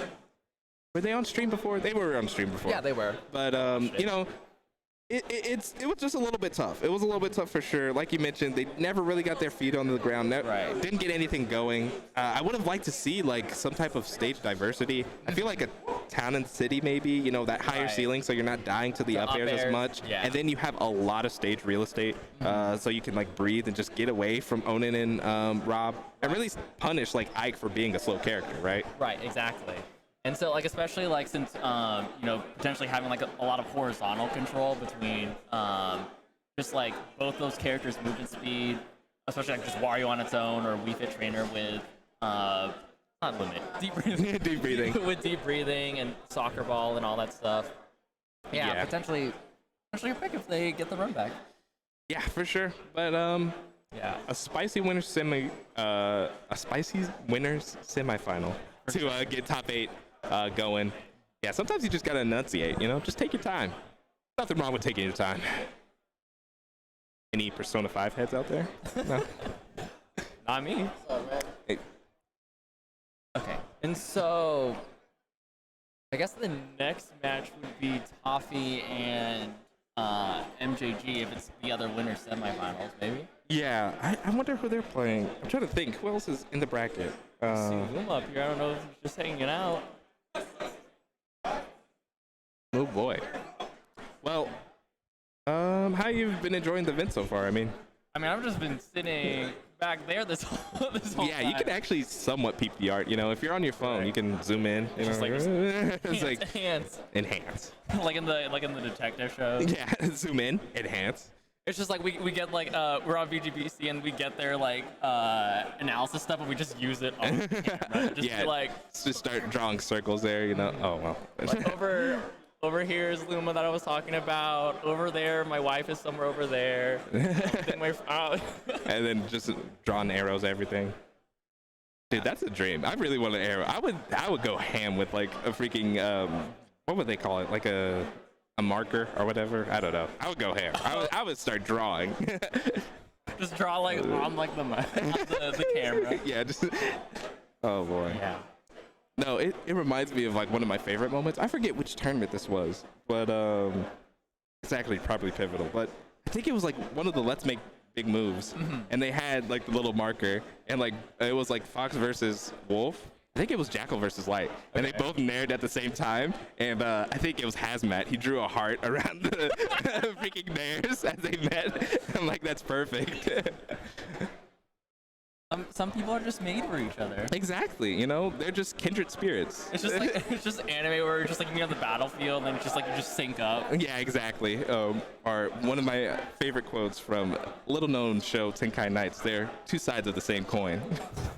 It was the edgiest thing ever. It's so funny. You should check it out sometime. I don't know if we should just be plugging random stuff. Maybe not. Hey, I think I was like roasting myself here with a shirt. I'm like, are we? Is he doing? Yeah, is that allowed? Is that allowed? I mean, they let my students get away with wearing it at school, so I guess that's just, acceptable You now. know, that's just what we do now. That's just like, bundled up, I guess. Yeah, and then you have Somebody- me just wearing Splatoon X Mario shirt. What, Transformers? I don't even know what Listen, I made this outfit for this, not for this shirt. Yeah, exactly. I saw like, oh, you're wearing red flannel? Okay, I'll wear red We got it. flannel. We going. We're gaming. Were you able to catch any of the other doubles matches before this? Like I said, I caught a little bit of Keys and Freezer's other stream match against now I feel like I don't. Yeah. I'm really bad at remembering matches. It was another Wario. Yeah, Loaf and Luma. That's Loaf and what it was. Luma. Yep. All right, because I saw like Wario and I saw like you said Freezer, and then I saw Wario and Luma. I'm like, oh, that's Freezer's team. And then I saw a Wii Fit trade. I'm like, wait a minute. What's going What is on? it? The imposter. But, Oh, that's unfortunate. The Missouri team kill. oh yeah. For Oh, sure. well, not team kill because it was. So There you go. There you go. We might see them later. Maybe. Who else is still hanging in there? You got Gabe teaming with Xenopolis, the Yes. other Zen. Yep. I just call him Xenopolis now. Yeah, whenever Xenopolis comes to Kansas City, I'm Zen. Yep. He's Xenopolis. Yep. I found out apparently his name also is just basically Zen. And I'm like, Yeah. all right, but mine is spelled. It is actually the so Indian. So I still have first and you get second. yeah. I think he's the one who pushed the name Zen Hive Mind for Oh, a nice. little secret group, Twitter group chat. So DM me. If you want the Zen hive mind, you gotta also be a Zen. It's mostly me and Xenopolis whenever we both go to a tournament, just being like, hey, are you here? Do you exist right now? Yes. Oh. Like, all right, well, dibs. Yeah. Dude. Yeah, I mean, as you can see from behind us, the venue's bumping. It's Right. really cool to have Sweet Spot back because it was gone for what, a year, 2 years now? I think so, because did we have one after COVID? No. A water would be great. Oh, thank you. A water would be great.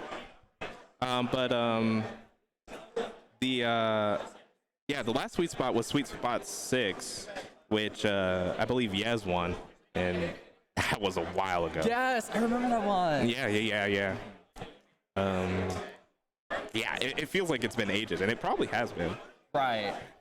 But Nope. I'm glad we have this, and then like just literally a month later we have. Wait. No, 2 weeks. 2 weeks now. Heartland Showdown. Yep. Yeah, and 2 days after I get married. Hey, congratulations. Right. It's gonna be a hectic month for sure. There we go. Right. Yeah, because I think we have like another convention or something that we're going to as well. There's just stuff happening in Kansas City right Yep. now. And there's going to be a handful of Midwest players at Collision too, which is I think Right. next weekend. I believe so. Yeah. Yeah. Just a lot of hopeful Midwest W. Yeah, a lot of Midwest W's. Hey Guillermo. What's our next match?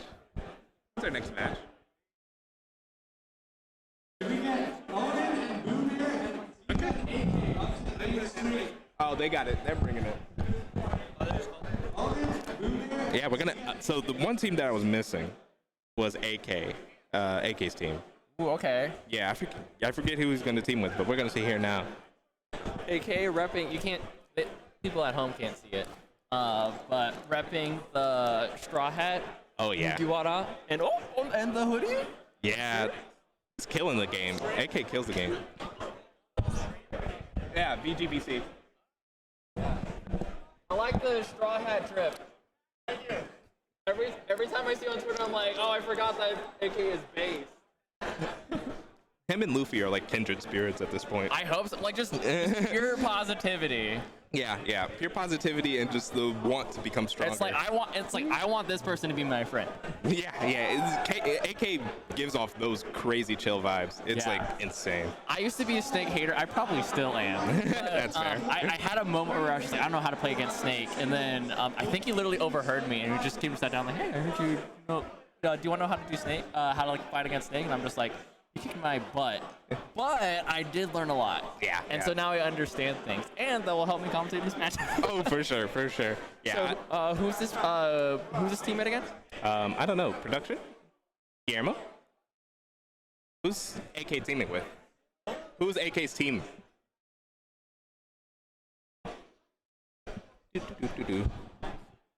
Oh, Ziga. Okay. Ziga. Yeah, I didn't immediately see his face, but the name hits. Last time I saw them, they were playing Meta Knight. Okay. They're pretty good Meta Knight from... I'm just not going to say it because I don't think I'm going to get it right. I am going to say it. I think it's STL. I think they're from STL. From STL. That would make sense, right? Same region. That would help. I'm gonna root for them because his name starts with Z. I guess so. We have it out for all Z's. So Yes, it's my favorite letter. why I picked this name. You know what? Z is a very good letter. I will give it up. I will give it up. Or Z if you're from Europe or I think Australia. Yeah, I think they do that too. Also do that. And so potentially Meta Knight Snake. And so then I'd imagine like, you know, Snake stock tank and then Meta Knight close. Meta Knight is like a closer, but Snake can also, you know, close. I mean, it probably is going to be a juggling act between the two. And if Onin is going Ike still, Zika may be headhunting for Ike because Meta Knight can really convert kills off stage, especially against Ike. So.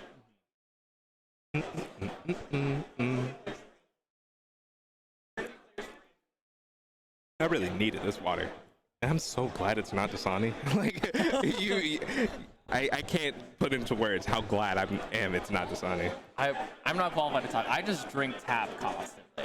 What's crazy is that tap 9 times out of 10 is better than Dasani. I'm just gonna put it out there. You guys can fight in the comments all you want, but I'm on the mic, so what I say is true right now. Like, and I don't know enough to, you know, dispute it. Back to dispute it. So I guess they were just going with it. So it's a wrap. But getting into the game, Onin and Pooh Bear. So we are getting the infamous Steve, which makes sense because, like I said, Ike kind of gets really destroyed by Meta Knight off stage. So just go with the tried and true. Right. Potentially like similar roles here of just having Pooh Bear kind of control the stage, and then you just have Steve close. But I forgot about mine card. Yeah. Also can just control stage, and Rob can also just close. So very, very strong team. Potentially a lot more versatile team. So I'd be interested to see if blue team can use their strengths to compensate there. Yeah, for sure. Blue team kind of reminded me of Brawl. You know, we actually have a side bracket here for Brawl, which is funny too. But just two Brawl goats kind of scrapping it out. They have great natural synergy. Like, I don't know if we'll see it this set, but there's that one gimmick thing where if Meta Knight has a grenade and up throws you, your stocks just wraps. I remember that. So that would be cool if we could see that happen. But otherwise, I mean, Meta Knight's just really good on chasing like grenade trajectory because it sends you straight up. So Meta Knight just uses his multiple jumps to get up there and seal the stock. Smart. Oh, and also you could use Sticky as well just to set it up a little bit easier. Yes, and oh my gosh, the drill rush into the blast zone. Right, just like pretty favorable trade for them, I would think. Especially now that they were able to close out on Blue Bear stock. Oh yeah, and then Zika almost seals it out again, but Onin knows the DI. He's not going to die immediately, but neither of them seem to be able to start their ladders to something much bigger. yeah, Zika and Onin were just scrapping over there, but now Pooh Bear has gotten into the mix. Oh my goodness, the grenade saved Zika there though. That anvil knockback most definitely would have killed Meta Knight there. Yeah, that might be like Snake's role as a support in this team is like potentially like, hey, you can save them with a grenade. Or like you can, if they know that grenade's right there, they can go for something risky. Yeah. And know that, oh, I'm just going to take this grenade instead of whatever they can pick up. Yeah, get the old grenade lag cancel, as we could call it. But another anvil stock take from Onin there. I mean, all of a sudden, red team is in it and actually ahead of whole stock. Yeah, I think that's why the stock trade there was so important because they're playing against a team that's very lethal and is so important. Yeah, did you see the shuttle loop off the top? But there goes the diamond back air. Infamous for taking stocks there, and it does it once again.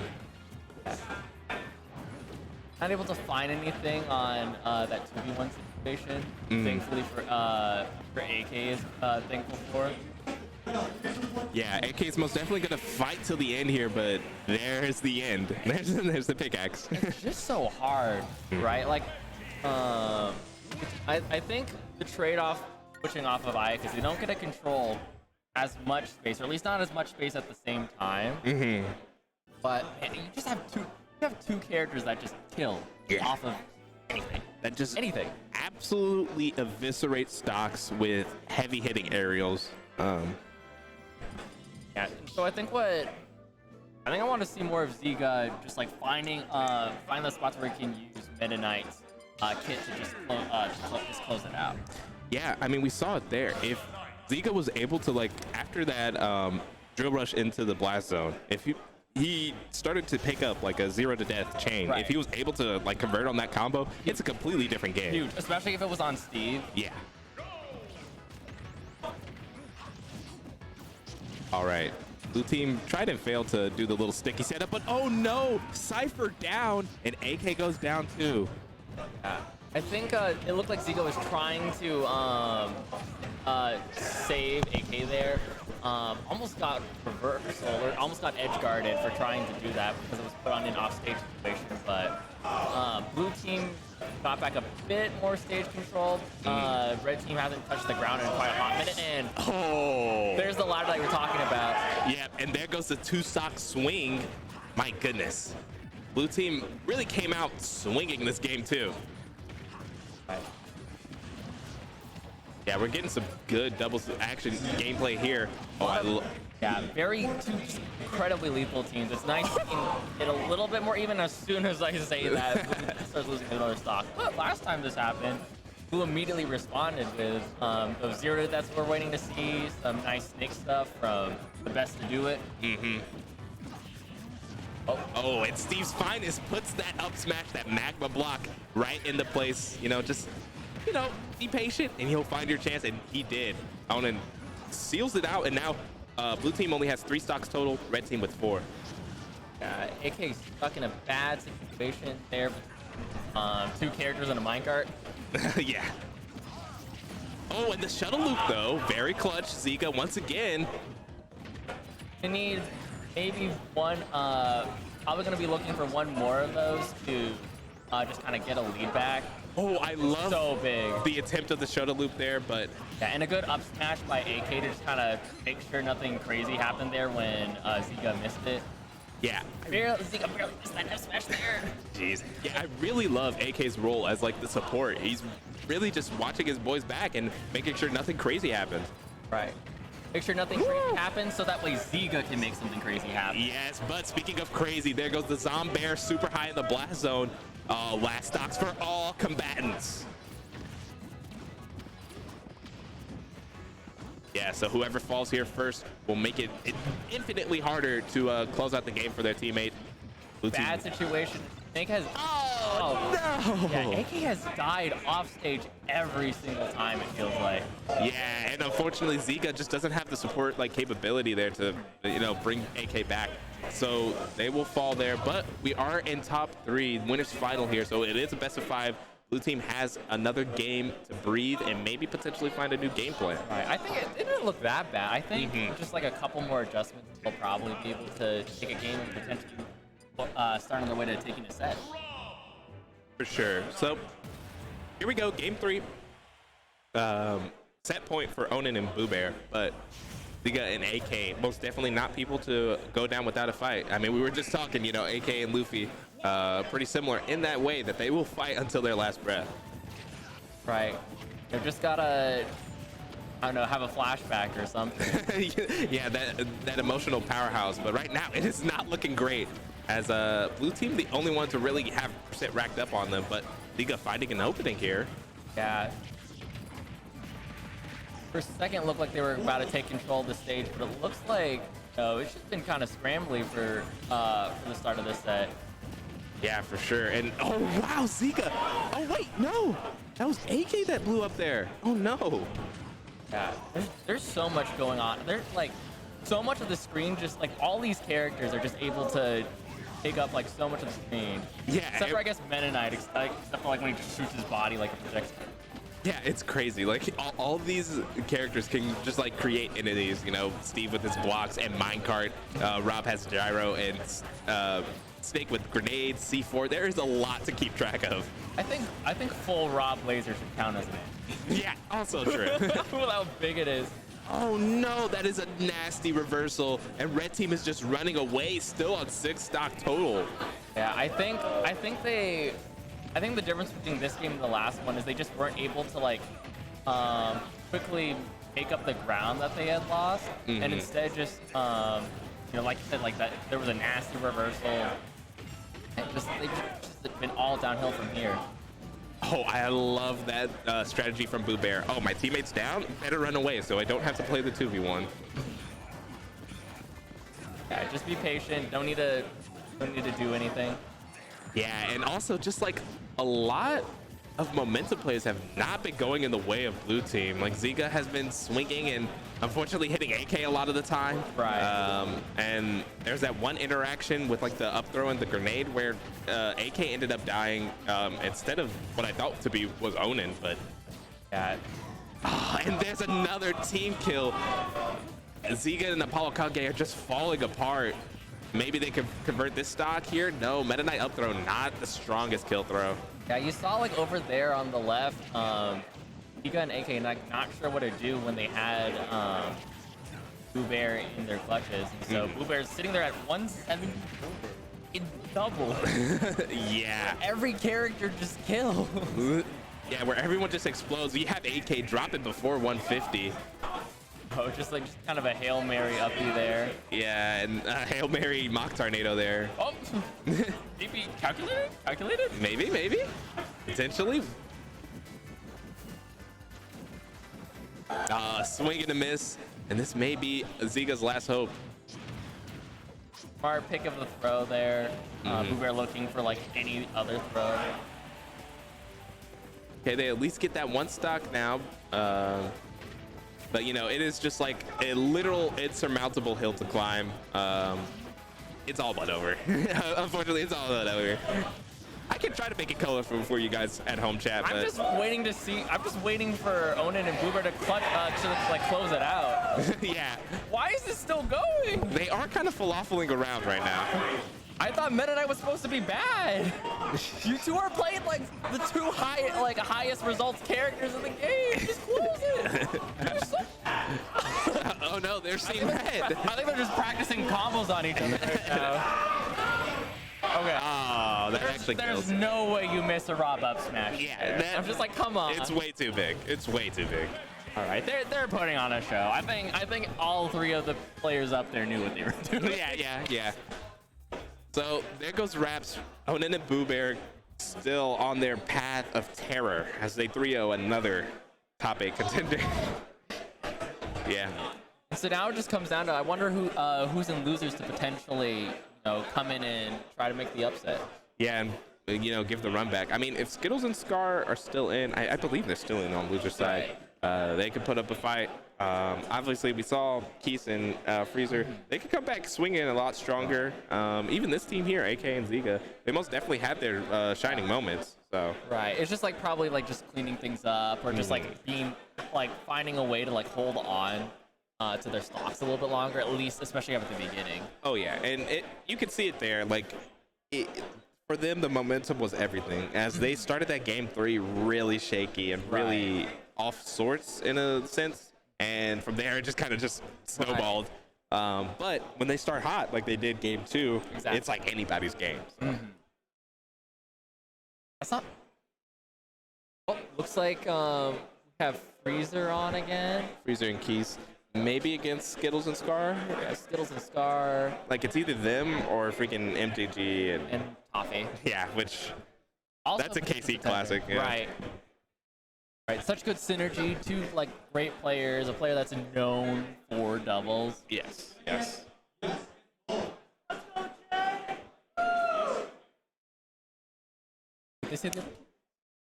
I don't know. But, seems like everyone's having fun here.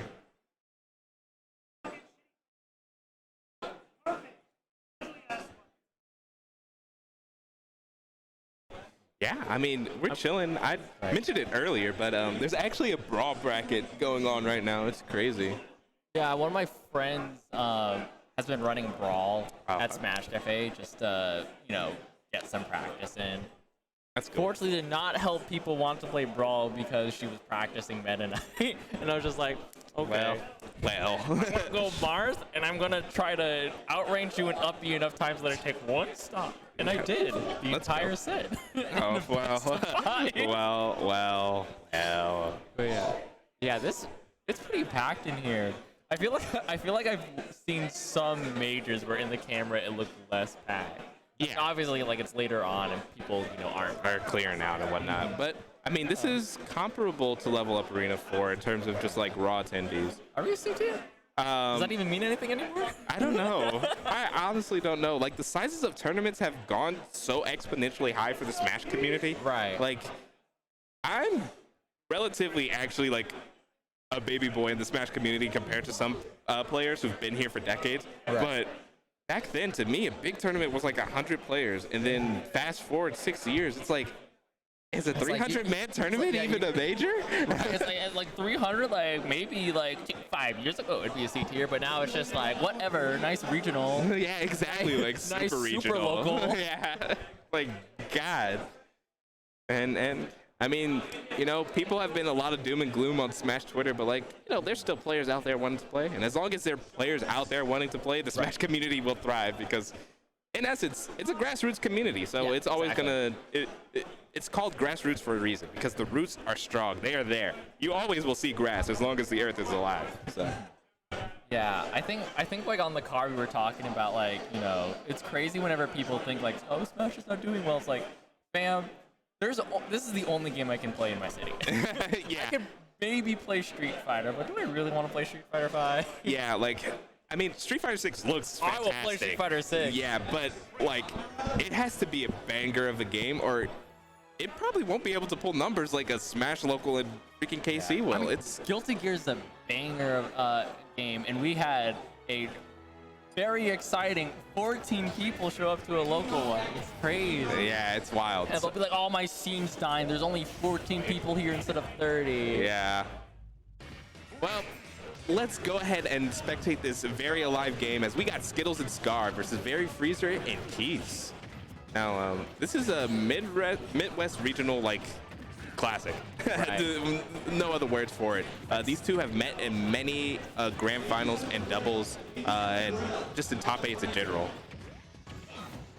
I feel like this game, compared to the last one, it's just as fast, if not faster, but, these characters don't kill each other immediately, so it's kind of nice because I can kind of tell what's going on now. Yeah, there's no diamond aerials getting swung around, and oh my goodness, speaking of, That was crazy.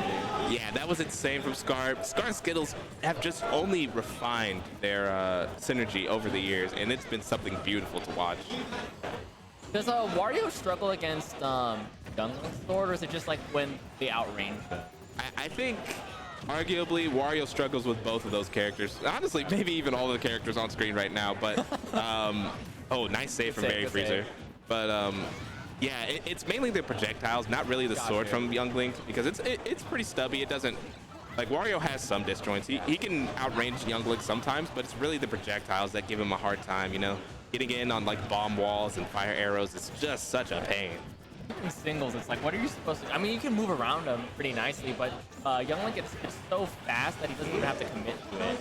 Yeah, the character really just has everything you would want in a character, but the stock does drop, and we have an even game, ladies and gentlemen. But speaking of drop, Keith drops on the right side in the right blast zone there. And so does and Frieza taking it, dying off the top right afterwards. Yeah, that's a big two-stock swing as blue team will be in a comfortable lead here, even if Scar did die from that attack. Right. Blue team would have that been was pretty. such a smart little sneak into the sun salutation. One moment Cloud would be vulnerable, but nope. Cloud has just been safe behind that those giant sword aerials. Oh my gosh! And once again, Keith finds himself dropping in that same area, the right bottom blast zone. He's not had luck over there. Luckily, making up for all those losses, being the one to finally take Scar's stock. Yeah, make up for it. He freaking lobbed up a pass there to Very Freezer, who cleaned it up with a deep breathing back air. Super strong. And so both Wario and Wii Fit Trainer, I think, could come back in. Oh, for sure, for sure. They both have those kind of, those mechanics, whether you like them or hate them. But speaking of, there goes the waft. I mean, it armored a boomerang, and maybe Keith thought that the boomerang was actually going to be Skittles instead, but yikes. That's a spike if I've ever seen one, but kind of get out the frustrations there with a finishing touch. But blue team still has two stocks and another spike. I think watching this, He talked about like Young Link having everything you'd ever want. Really, I think Cloud and Young Link have everything you would ever need to play the game, right? It's that Keith's Wario and Freezer's Wii Fit Trainer, they have things you don't need, but could potentially just like swing things in their favor. Just how extreme Waft is, how much like deep breathing just completely changes the character. Yeah. And so I think if the matches go like this, where it's just kind of like praise, like especially like slight favor to Skittles and Star, it's not gonna go their way because it looks like all these teams that have made it this far, they just close things out so fast. Yeah. So they can't do that strategy we're talking about. Their first set that we commentated, where they just like, oh, I'm just not gonna die. It's like, good luck. Good luck. Rob, Ike, Steve. Yeah. Okay, maybe Young Link won't kill you, but he has Cloud on his team. Yeah, just over here stealing stocks with limits and spikes is a little tough. Yeah, and you gotta imagine, because Keith and Freezer most definitely like to take it slow. I mean, as far in the bracket, it mentally is for sure taxing to have those, very close games back to back to back, and then have kind of like a blowout that you have to come back from. You just gotta hope that they're not at the end of their rope. Right. I mean, especially because this is only done. yeah, oh, for sure. Start for a hot second. All right, so we're here on Hollow Bastion, prettiest stage in the land. I'm so used to this stage having a different Yeah. or like the Dive to heart. the same background but just not moving. Oh, gotcha. Yeah. Oh my gosh, and Skittles just holding down the fort with the nairs of 1,000 Suns. I like the idea there from Scar trying to, uppercut them with the limit climb hazard. But Right. If he got it, it would have been exactly the same as the last match, where it's just immediately, especially like killing Wario, who should be living this long. Yeah. Right, with how heavy and how good his airspeed is for DI. Oh my gosh, there's a crazy scrap going down in the bottom left blast zone. Oh my gosh, Red Team. So Skittles was fighting Freezer, and then Freezer used header, and then it bounced off, and somehow Keith was down there and hit the soccer ball back at Freezer. But somehow they all lived until Keith died to the back air. How unclimactic. Yeah. Ooh, and that's a beautiful punish from Very Freezer. Only one to not get hit by that Young Link up B. So Freezer popping, getting a chance to pop deep breathing, but doesn't get to use it. Fox gets closed out by that nice alley-oop set up by Skittles into Scar's forward air. Yeah, that's just like, like you said, and like I said, these characters have all you would need, especially in a doubles team. Like, that up B is the perfect doubles move. It's a long-lasting move that can suck in a lot of players that are close by, and has a pretty consistent angle it sends at. You just gotta be there in time. But Hitboxes are so funny sometimes. He was facing the other way, and then the back hit of forward tilt in the other direction killed. yeah, and I bet Skittles was not ready to DI that, as that one sends straight up, while the front forward facing hit sends you straight out. It's a mess. When you fight against these good movements, they understand the hitbox a bit better than you. Yeah, I am really gotta appreciate Scar's ability to just stock tank here. Right. I mean, Cloud for sure it's weird. Like Cloud, he's like volatile, but he's also super consistent. Right. Like he could live forever, but he could also literally die at a drop of a hat. Yeah, but even that, it's kind of, for me, it's like Aegis, right? It's just like, oh, Cloud and Aegis have like not great recovery. More so Aegis than Cloud. Cloud is actually pretty decent. You have that airspeed and sometimes limit up B. It's like you're. Yeah, sometimes you have a above average recovery, but Right, and it's just like good luck putting him in those situations where he's fragile. Because look at his giant button. That he's just able to press and like just be safe afterwards.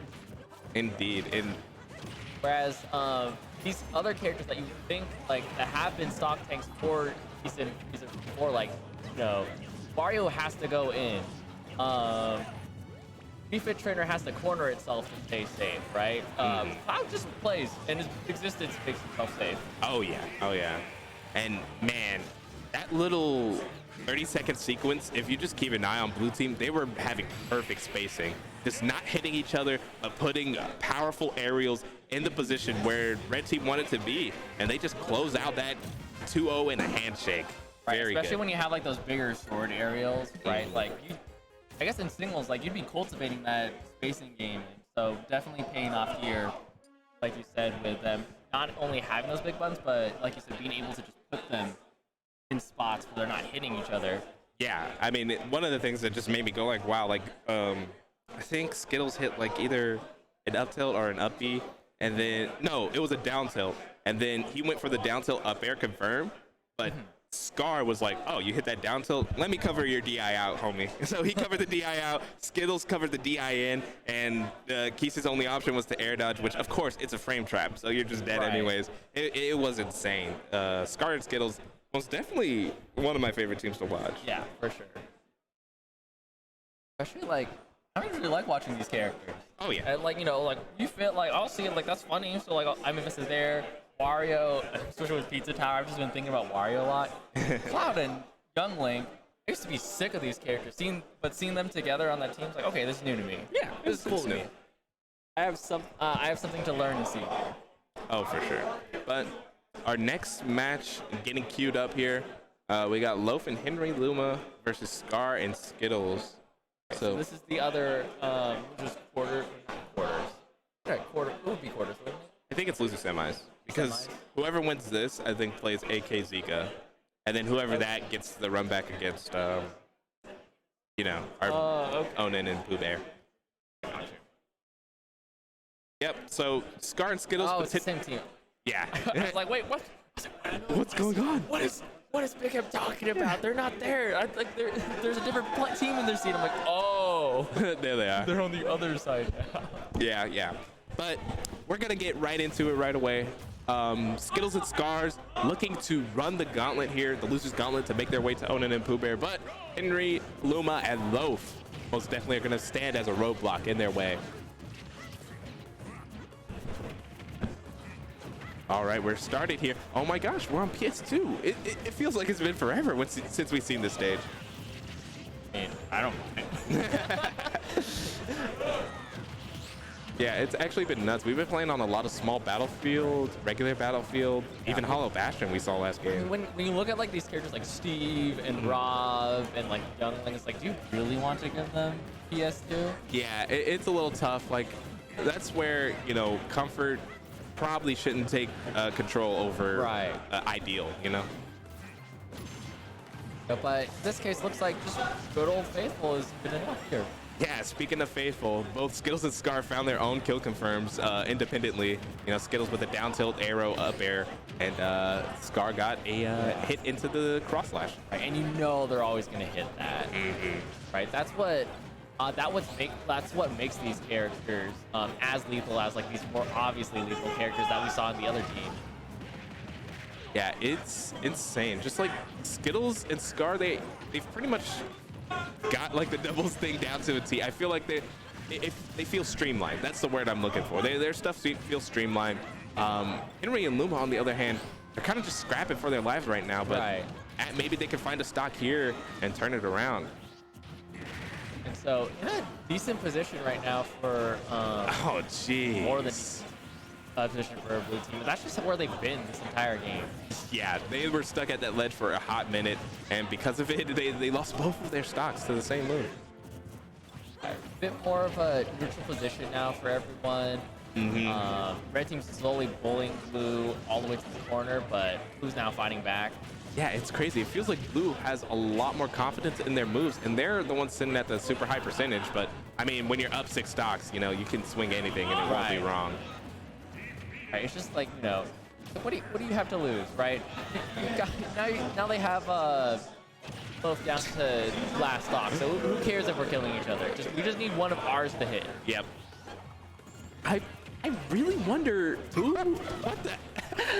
Okay, maybe don't go crazy. Maybe you'd be like, hey, I'm behind. Maybe I shouldn't F smash. Maybe I shouldn't try to F smash through Skittles. You know, if I wanted to hit something, maybe I should do an aerial and cover jump or something. Oh yeah, we dash it. But Skittles like, all right, if we're not doing anything, I have something I can be doing. Yeah, there it goes. Easy. Every time. Yep. So I wonder who put these two into losers? Were they the unfortunate souls that maybe played Onan and Pooh Bear in quarters? I don't know. I would imagine so. I cannot believe that they would go down any. Yeah, and it's not like they because winners finals was Onan and Pooh Bear versus AK and Zika. Oh, so maybe they lost to AK and Zika. Yeah. It's one of those two. All right, so we're getting into game 2. Luma and Loaf are looking to square themselves away. Oh, we got a character switch, really, to spice things up. I feel like when it looks like I wonder if because if they were instead the ones that lost the Boom and Onan or yeah, either the teams that are currently up, right? If they lost, I wonder if like they're trying to try out another team combination for that. Oh, so yeah. that way they can, get an idea of like, hey, maybe I need Aegis Hot for the next set. Oh, for sure. And obviously I like the pick. I mean, you really can't go wrong with either of Luma's characters. Aegis, Rob, I mean, they're just gonna work everywhere, right? Yeah, and it's probably nice to have a sword character when your teammate is Wario and the other team is both swords. Yeah, as a Mario player who sometimes has a teammate that doesn't play a sword, it's tough. When you're playing like Mario Yoshi, Mario Wario into the cloud, it just feels awful for both of you. It's like maybe one of us should just have an easy time. Mm-hmm. Maybe we don't both need to be working this hard. Good recovery from Aegis. Yep. Oh, and the back throw, using the hitbox to ward off blue team. Oh, I love that falling fair, but does Skittles survive? Yes, and Scar pulls through on stage. What a change of events. Oh, wait, and then Skittles just dies. Okay. I was like, oh, this is a change. This is a whole reversal of fortune. Oh, never mind. Maybe it still is. Yeah, I mean, red team finds themselves up a stock, and they're sitting pretty at percent, but yeah, Loaf has to really be careful on that bottom half of PS2. Anything can happen. And has Loaf used Waft yet? I haven't seen it. Yeah, so having the lead and still having Waft is pretty good.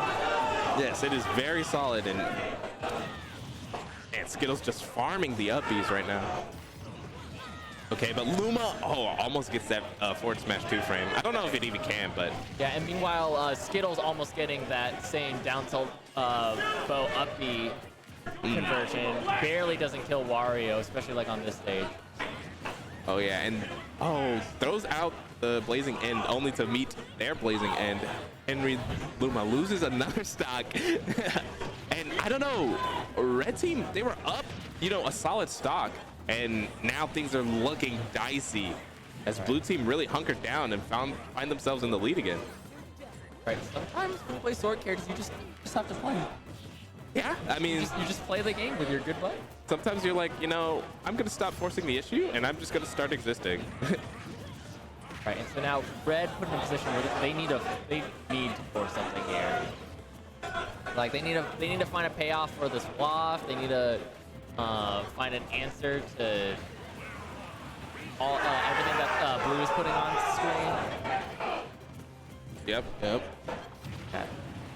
Especially unfortunate that Aegis is the one that's leading right now, because I'd have a lot more faith of Wario to just live at those percents. Aegis, Yeah, they're gone. Yeah, they can evaporate, but And so it's so hard. Like, this is why I said they needed to find a payoff for Waft, because if you get down to your last stock here alone against 2 characters, especially 2 sword characters, you can never just got to use explode Waft this game. Like, yeah, never even touch the ground.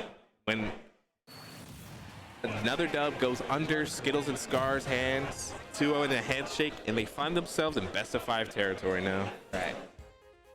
So now they'll be going up against Giga and AK, right? Yep. The STL squad versus Iowa homies? I don't know. I need someone from this. All right. But like, I know we said we like Skittles and Scar. I've been rooting for every single Missouri team that's gone up there. You know what? So- Go for it. Go for it. So I was just waiting. I've been holding my tongue because I was like, Skittles and Scar, they're probably gonna win. But AK and Ziga, all right, now I put money on the table. Yeah. Now I'm betting on them. Wait, are we on? Oh shoot, I don't have my phone. I'd be like, wait, do we have a poll? Because I'm betting all my points right now on Apollo give me the Kage. prediction. I believe. That's my guy right there. I believe. That's the dude. AK is the dude. Yeah. And Ziga, name starts with a Z. Yes. Don't know a lot about him besides that, but But that's a enough plus for in me. my I'll root book. for them. All right. So, Meta Knight, Snake. Yeah. The Brawl Boys. Brawl Boys? Yep. And then Skittle Scar.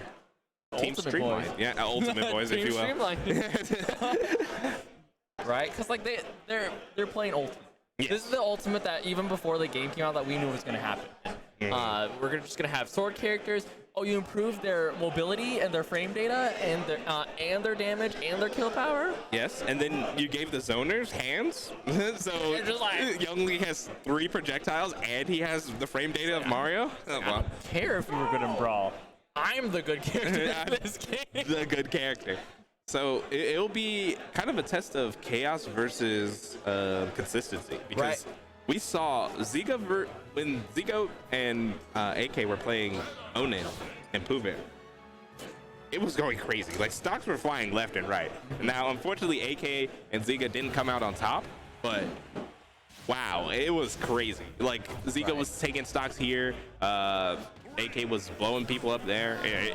Anything could happen when these two are on screen. Right. And with like these more consistent, more normal playing characters, it might be a lot easier for Ziga to find those conversions that he needs to find for the team.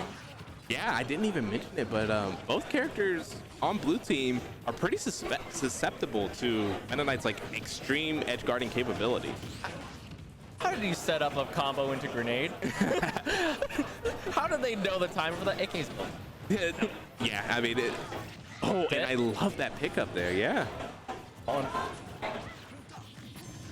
Okay, we F tilt in.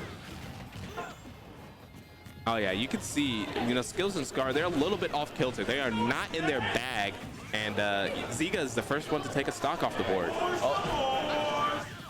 God. And blue team's stuck at the ledge right now. Oh my god. How did Skills get out of there? There's just like, It's a flurry of blades. it's like if you got 2 JoJo characters wailing on you, how do you get out of that situation? And it's roll. Yeah. At the end of the day, you can roll away.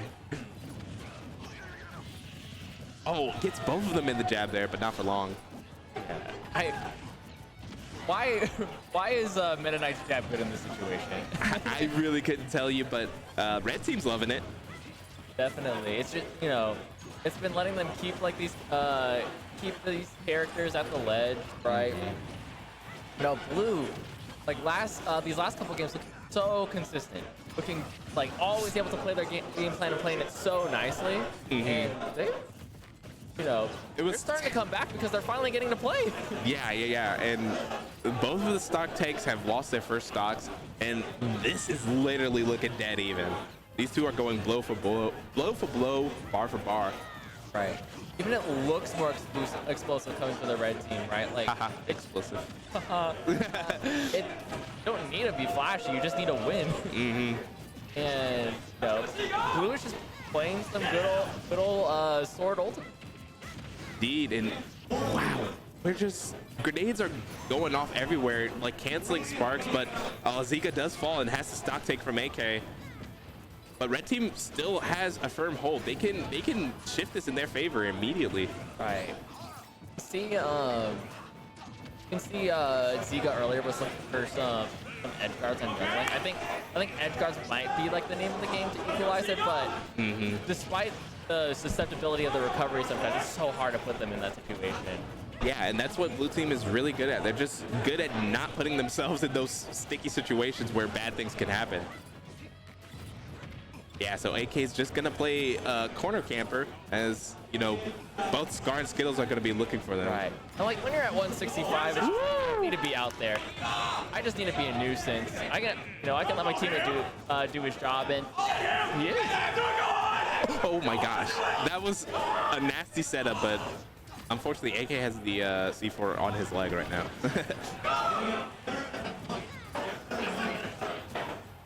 Yeah, I mean, red team is at critical percents, so technically this 2v1 is very doable for Skittles.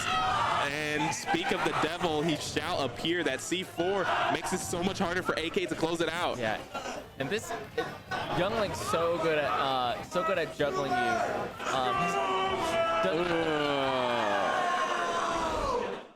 Yeah, it's like Young not having like the kill power of Adult Link, but very good juggler, very good at control. And when you're Snake, especially like if you don't get a chance to set up your stuff, it's just like, what do you do when you're above Young Link? Yeah, exactly. And then on top of all that, having that consistent kill throw that, you know, honestly, I could, like, Skittles was like, I'll be fine to pelt you with fire arrows until the cows come home. As long as I get that grab at 180, 190, I'm gonna kill you with this forward throw and seal out the game. Right.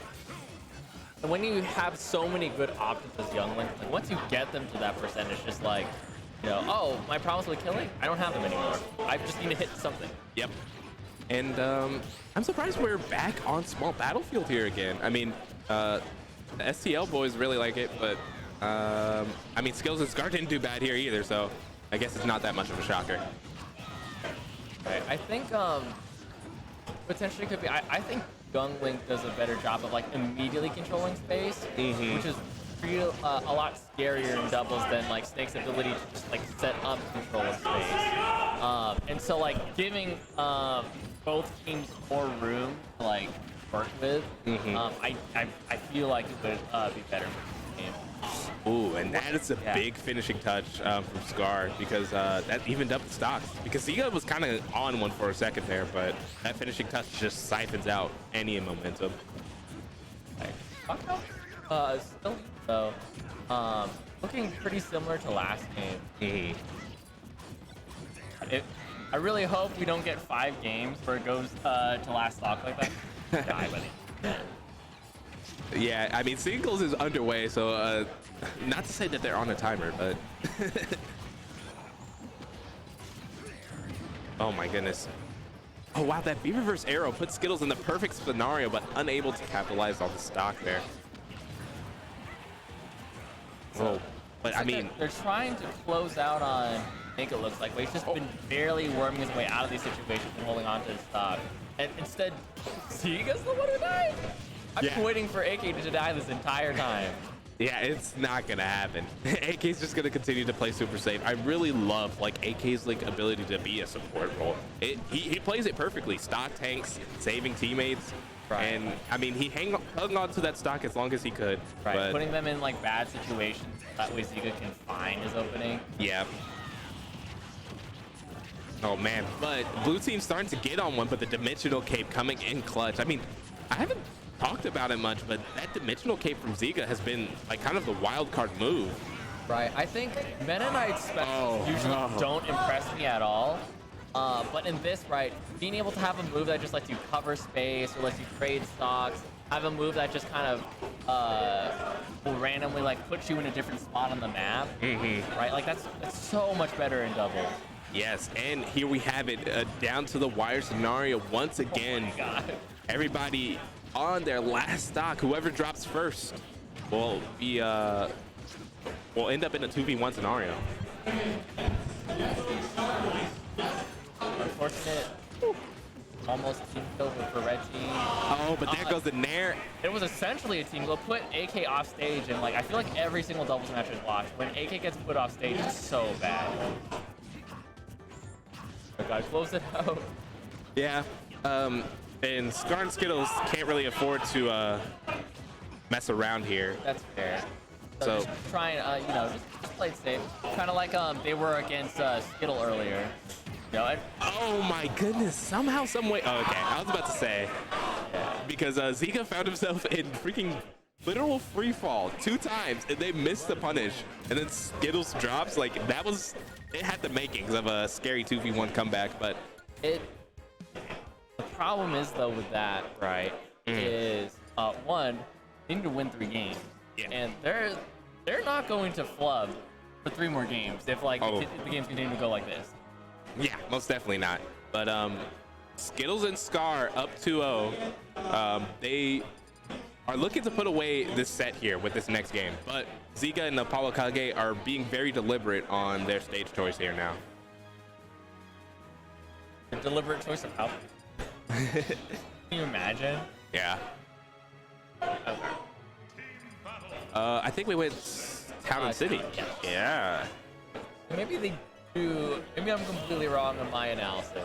And space would just be good for them, right? I guess potentially, like, the thinking there is, more space for AK to set up, longer runs for Meta Knight to, get something started. Yes. And I kind of like the choice. I mean, but I don't know. I mean, Ziga can convert kills a lot better off the horizontal side blast zones with like back air and stuff. But I mean, that means blue team can do the same thing. Right, exactly. So going for the volatile strategy, but that's not a shocker if you've seen these two play. Also, potentially we might also just see AK not getting put in off-stage situations as much, which is, I think, been kind of the focal point for like a lot of the doubles matches watching them. For sure, yeah. Yeah, it has been a pain point for red team there. Whenever, like, Apollo Kage is at like 146, and literally anybody that breathes on him puts him off stage, and he has to do this super slow, super high recovery, and ends up finding his stock on. But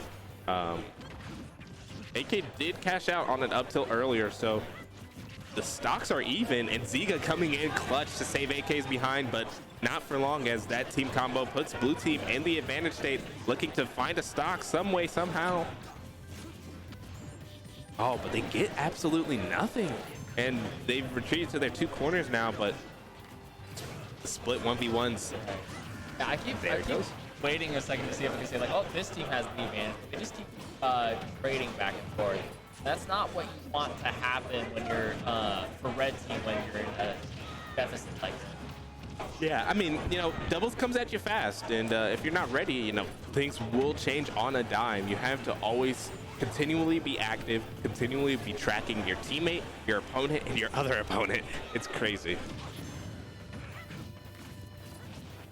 Yeah, but speaking of tracking right now, I mean, blue team did a little bit of team attack there, but they're both still surviving. Skittles not for long, though. And neither Scar.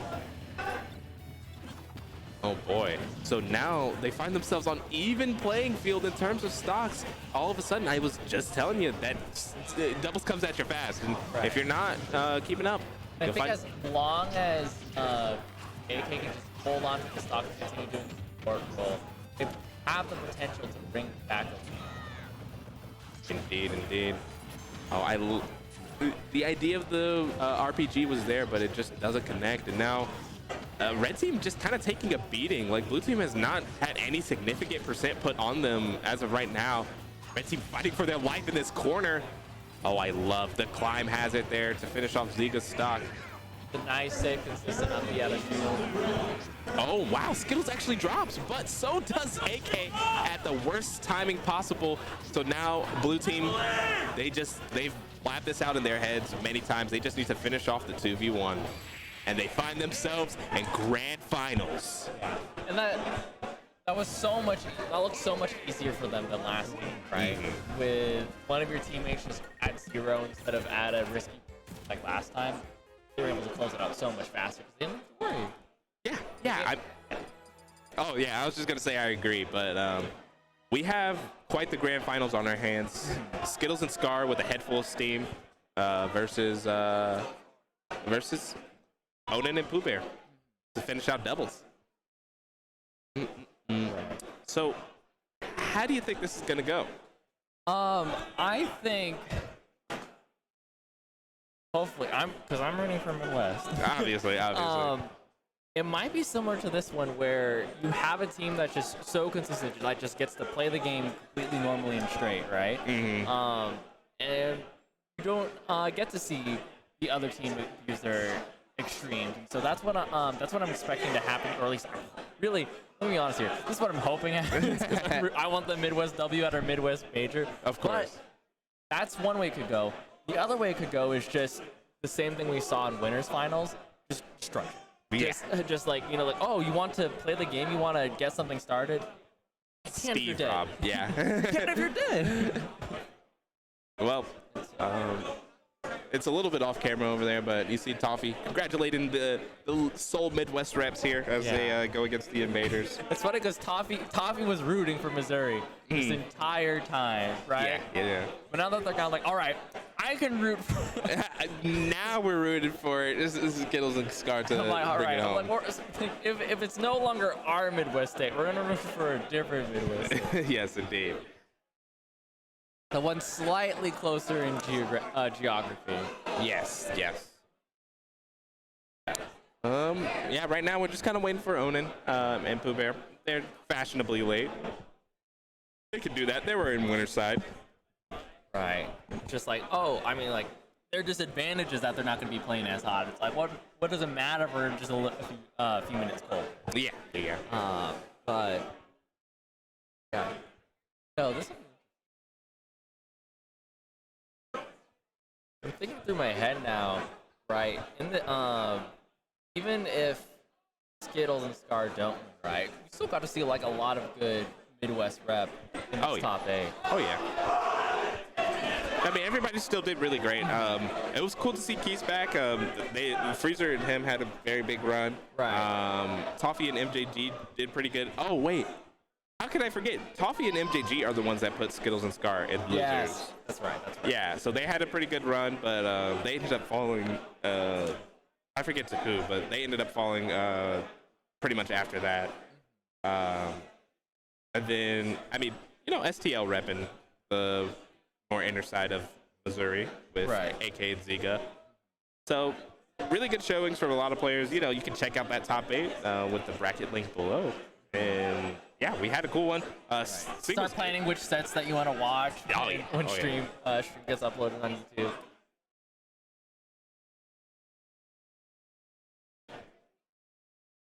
Oh, okay. So everybody is ready to go. We're just waiting for the AOK. So guys, we'll have doubles action coming at you literally right now. Right now. It'll be soon. Eventually. Yeah, it'll be soon. You got it. Yeah, and so we're gonna continue to see Skittles and Scar on blue. Onan's team on red.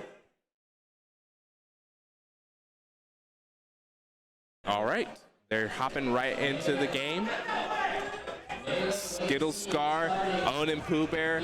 Grand final starting right now. Skittles and Scar coming from the loser's side, so they have to win not 1 but 2 sets if they want to be a Sweet Spot 7 doubles grand champions. Onan and Pooh Bear have a little bit less on their stock as they just need to take 3 games, without losing 3 games. Right. And their game plan is just so much just has such a faster pace than the other teams, right? Like at the start, it looked like they were getting control of the stage, but percents tell a completely different story. Oh, for sure. And Scar tried to use finishing touch, but got it interrupted by one of the fastest buttons in the game, Rob down tilt. Untimed. Wait, down tilt? Rob down tilt. Rob. For some reason, I was thinking Steve down tilt. Like that little campfire? Is he an honor Eagle Scouts? Yeah, that would be crazy, but oh wow, Scar taking the block, so not gonna fall, but falls to the magma block will actually be his demise. Unfortunate, because his teammate looked like he was about to get a good kill, but his conversion didn't lead to a stock count. Luckily, like once you get them to that percent, right? Hit him with a sword normal. He'll die eventually. Yeah, matter of time. And blue team will actually take that over. You know, they didn't get the first stock, but they got red team pretty much at the same time. So they built a little bit of advantage, but here we are back at even. Right. And the thing is, even with like a little bit of advantage, you want like a solid stock lead against Steve, right? Because this is Steve. Steve still has what, wooden tools right now? Yeah, hasn't even mined a diamond yet. And so. Ooh, there goes the back air. Very juicy, very meaty from Scar there. And so, hopefully they can keep this stock lead.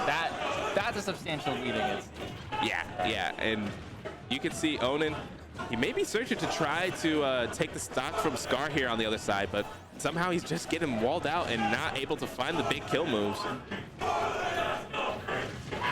Ooh, I love that little ping pong back and forth skills and Scar there did with the limit blade beam. Man, Red's. Oh, go ahead. Oh, Scar trying to punish that down throw, but nope. Nope. Rob down throw. Psych. Oh, and the block in the perfect place to save Onin from losing his last stock there. But Very lucky. yeah, Barry's still dire straits, so ends up falling to the next back air that connects. Right. Wasn't able to completely change his fate. And now he's stuck by himself. Wow, this has gone in a way that I bet Onin nor Boo Bear expected, as blue team looks in position to take game one.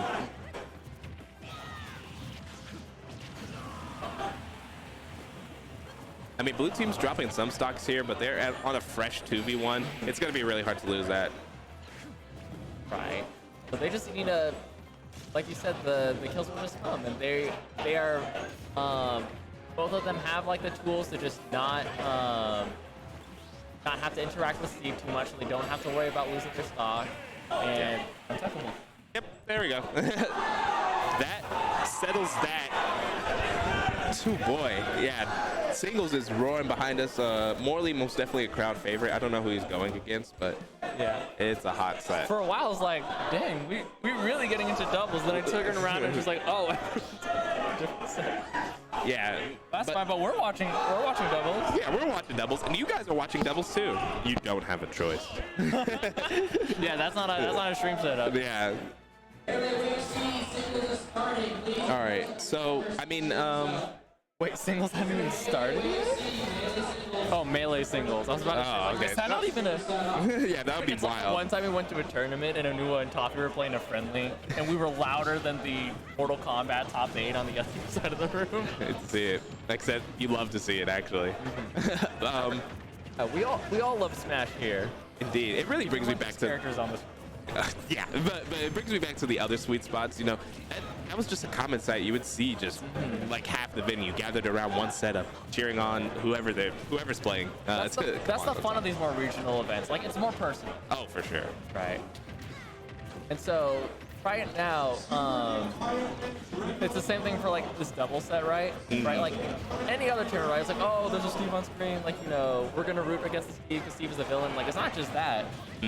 We're rooting for our hometown. yeah, Right? rooting for hometown. It's a little bit more personal than just like, character. Character I like versus character I don't like. Yeah, because I don't get the characters on the screen. But I like the Midwest. Yeah, so let's go gaming. Yeah, and even I don't like them. These are all very different, very good characters, and you know they made a game with 80, like over 80 characters. I'm not gonna like all of them, but I'm glad at least like they're all interesting, and you know we've gotten to see a lot of very different doubles matches. Yeah, and oh man, we're starting this game pretty much exactly how we started game one, where blue team lost the first stock, but then blue team kind of conjoins together and takes red team both of their first stocks simultaneously. Yeah, I think even though I talked about like, oh, when you're against Steve, right, like building up like that percent lead doesn't even matter. Like, I was completely wrong. Well, unfortunately, that finishing touch connected with Skittles and eviscerated his stock. Like the rare imprecision from blue team. Yeah. But right now, it's not going to cost them because if the percentages still matter, they do have a lead, and now they have a stock lead as well. So yeah, and Onin is living on his last legs. One more Cloud back air will probably seal it. Speaking of Cloud dash attack. Yeah, good anti-air with a dash attack against Steve back air. Oh boy. So we're really getting into the nitty-gritty of this match. Red team has to play very good double smash here if they want to stay in this game. Yeah, luckily it was able to close with a very good edge guard sequence by Rob. Yeah, but Onan really getting worked here, getting pressured. Like, what's so insane, we're in game 2, like near the end of game 2, and he still hasn't pulled a diamond. Yeah. It just hasn't happened, but he did pull a Scar stock super early, and so does Skittles. I think the crazy thing for me is, like, Steve doesn't even need better tools. Steve is just broken from the get-go, and that's important in doubles, like, you know, like we were seeing, right? Doubles, especially against a team like this, you don't get the chance to get your better tools. So, luckily, your wooden and stone and iron tools are still very good, and we're able to almost completely reverse this situation. Yeah, I mean, you still have Boo Bear in a pretty difficult situation that even in singles, you don't really want to be staring at a cloud at 153%. Oh boy, it's Scar doing the dance of the demons, goes for the limit. No, I forgot the name. The clip is ruined. Climb hazard? Climb hazard. It's ruined. It's over. I'm sorry. Just edit over it. Yeah, just edit it. And the limit climb hazard. Just cut it right there and put my audio. You guys got it. Yeah. And so I think going into this, right, even if Skills and Scar win the next one, they still have an entire other set to work with. So I think Onan and Blooper have a lot of time to, you know, get some stuff figured out or get as warmed up, start playing as hot as the other team is, right? And so it is Skills and Scar's hill to climb. Yeah, I mean, it's looking like they could clean up this grand final reset with the clean 3-0 and then find themselves 3 games away from coming home champions. This blue team's tag, do they have some kind of meaning together? Because all the other teams, like, you know, like the shapes, the solid or hollow, and then just like, oh, our names rhyme, and they're just like, nope. Well, they're just using the tags they would use in singles. they're just like, I need this tag for when we play singles later on the stage. When I'm doing my top 32 qualifier, so. And it looks like Boo Bear switch to Samus. My guess is the thinking here is just Rob's. The one weakness Rob's are allowed to, I'm not allowed to argue against, is that Rob's big, and you are in doubles where This is true. there are a bunch of fast sorties, fast big buttons around, and projectiles. And so potentially, Samus gives them access to like faster, more consistent horizontal pressure. What happened to Boo Bear there? I think stuck in the up B, something hit him into the block, and then the block did the stage, did like the weird stage spike thing. Yeah, did the rest of the dirty work. Not where I expected him to go. Yeah, I mean, like, imagine you just get hit by Link up B and then your stock's gone. It's like, wait, young Link up B doesn't kill. Why am I dead? Oh, that is a big forward air from Onan, stealing the stock away from Scar. Yeah. Scar, who's usually kind of the stock tank, the rock for this team, is already at his last stock. Because just before that, I was wondering, like, this stage trick doesn't feel good for them because Cloud's just going to kill you with backer there. And then Onan's like, nope, I'm going to kill you with backer. My aerials are stronger. And they're only getting stronger. Yeah, they only get more powerful, Right. but... But on this respawn, he's about to get gold. Yep.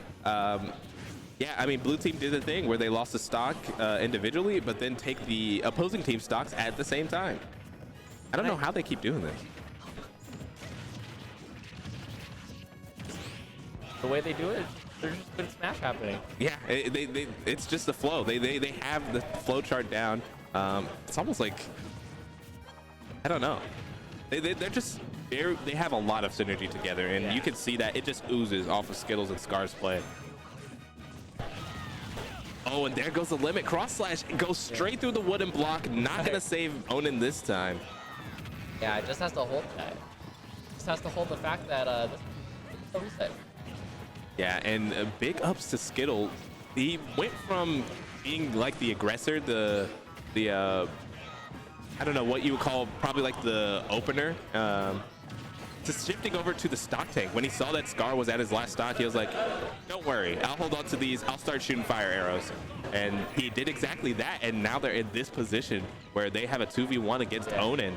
And this is pretty good. This is pretty similar, I feel, to when we were watching Giga and AK, where you just have the projectile character provide, like that's that kill percent, provide support while your other teammate goes in. But fortunately, Pop the Gun on limit / fast, and he didn't have to pay for it, but his.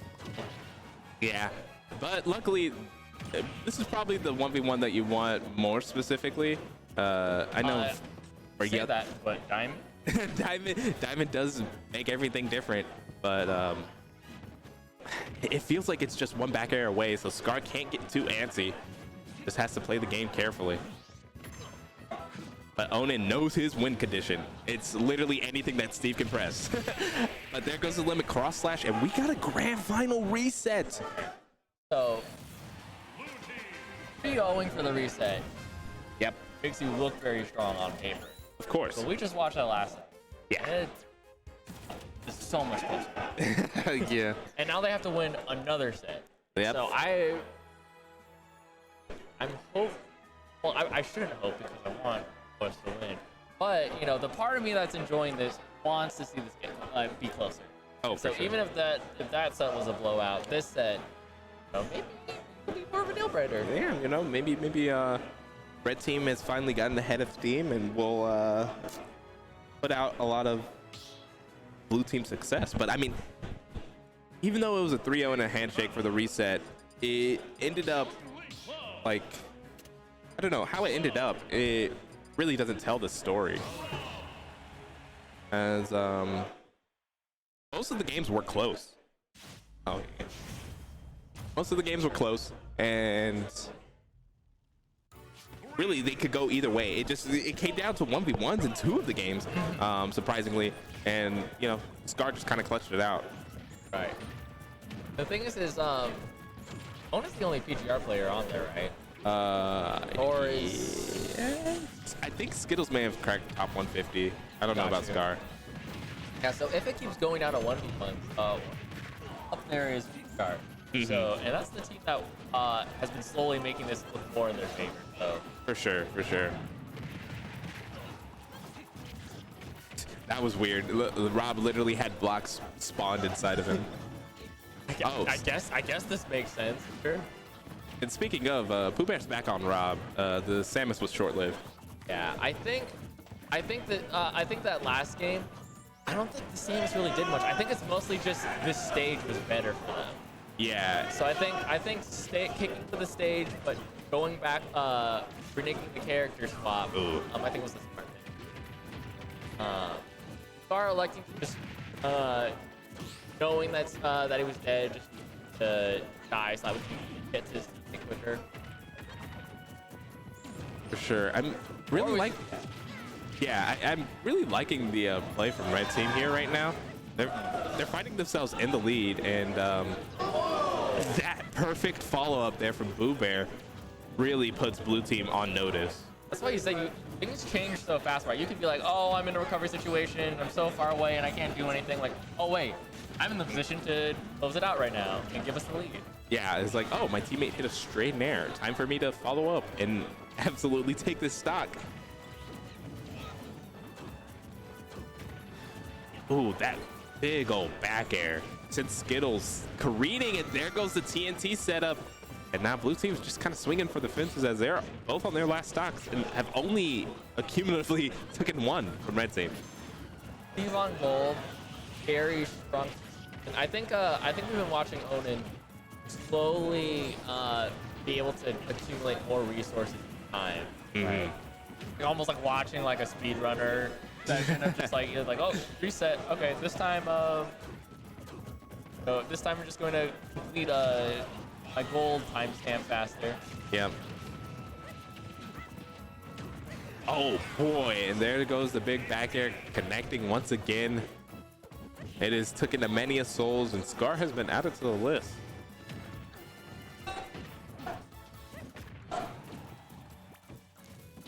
Yeah, how did he get back?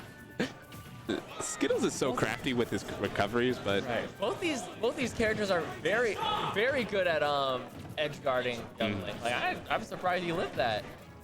yeah, but unfortunately, it is as good as wait. Okay, is Pooh Bear just gonna be like, no, Onan, you just play a two-stop game against especially with Skittles? like Steve, like look at the Steve with like gold and diamond. I would much rather bet on Onan winning the 1v1. Yeah, and the powered minecart. Yeah. Even if Skittles took the stock, it's like, yeah, playing against a fresh Steve stock is gonna be crazy. fresh with Steve stock diamond. with full resources, everything you would ever want. Yeah, a great game one for red team to start. But blue team put on notice they're gonna have to answer back or things may slip away from them.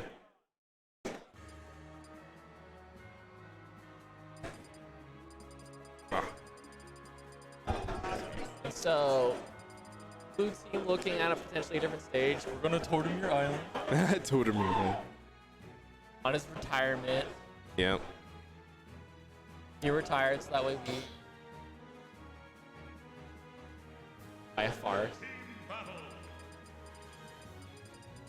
In Wild World, don't you get like a letter, or sorry, from I can't remember if it's Wild World or New Leaf.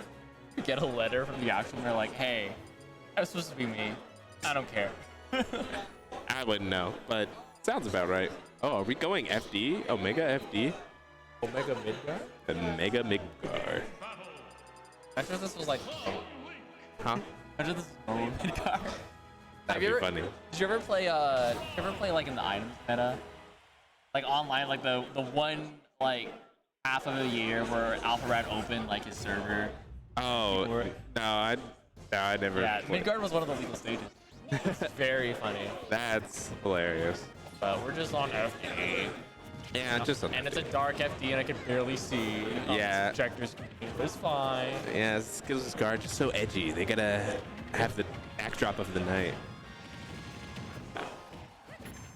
Their edgy sword characters versus their Scrimblow Nintendo characters Yeah, Scrimblow, Bimblow. versus edgy McSword guy.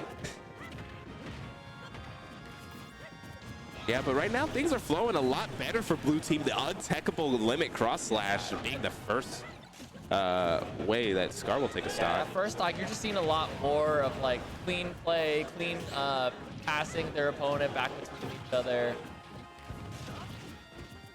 Yeah, and these two, they are very good at avoiding kill options. I say that, and the magma block comes out First. just to prove me wrong.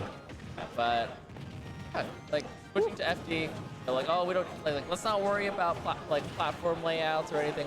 Let's just play the game. Yeah. Let's try to normalize and play Smash Bros as much as we can.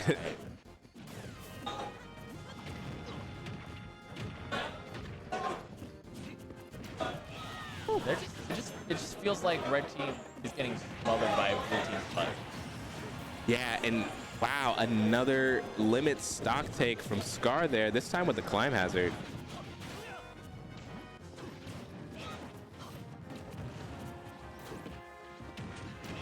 Oh, they're unable to get that confirmed together.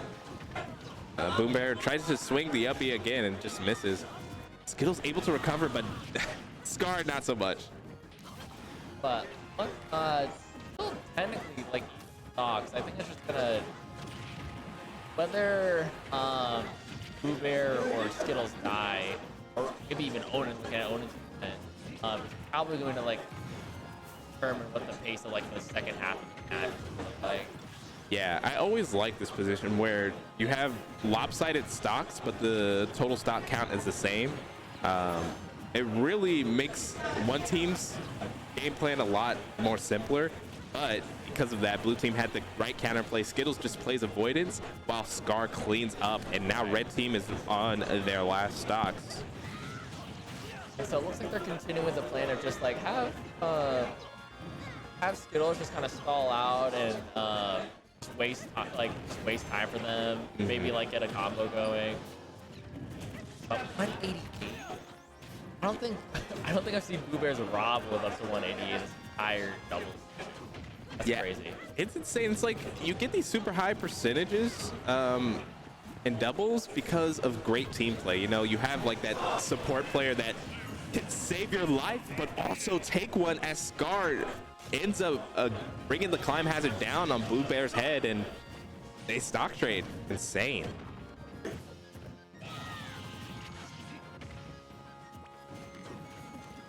And this has been an exciting grand finals for doubles, and this is only the second game of the reset. Wow. A clash in midair there. Onan just really fighting for his life, but I don't know how long that'll last. I think if he was able to close out Skittles there over on the right side of the screen, it probably would have been a lot better. But yeah, I'm really glad, because in my head I was manifesting like, what if after they won the first game, like, what if red team just like, and then it didn't happen. Like, okay, now I can talk about how I was thinking that, because I was obviously wrong.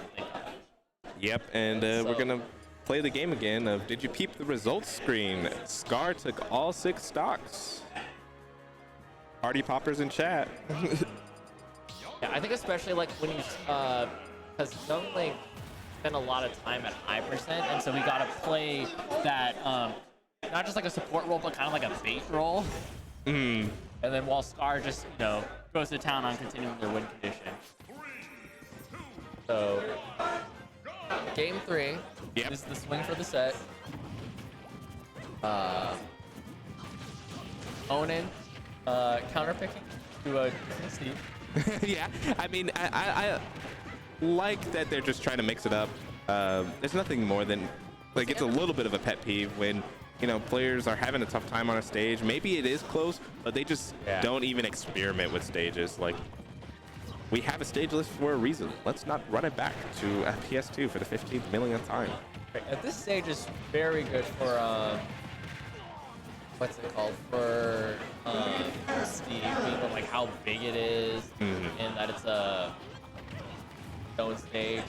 Please don't tell me that he can fine against the wall. He probably can. It feels so, Callus feels so unfair for characters that have super massive kill power but are heavy enough where they can abuse that there's like large blast zones.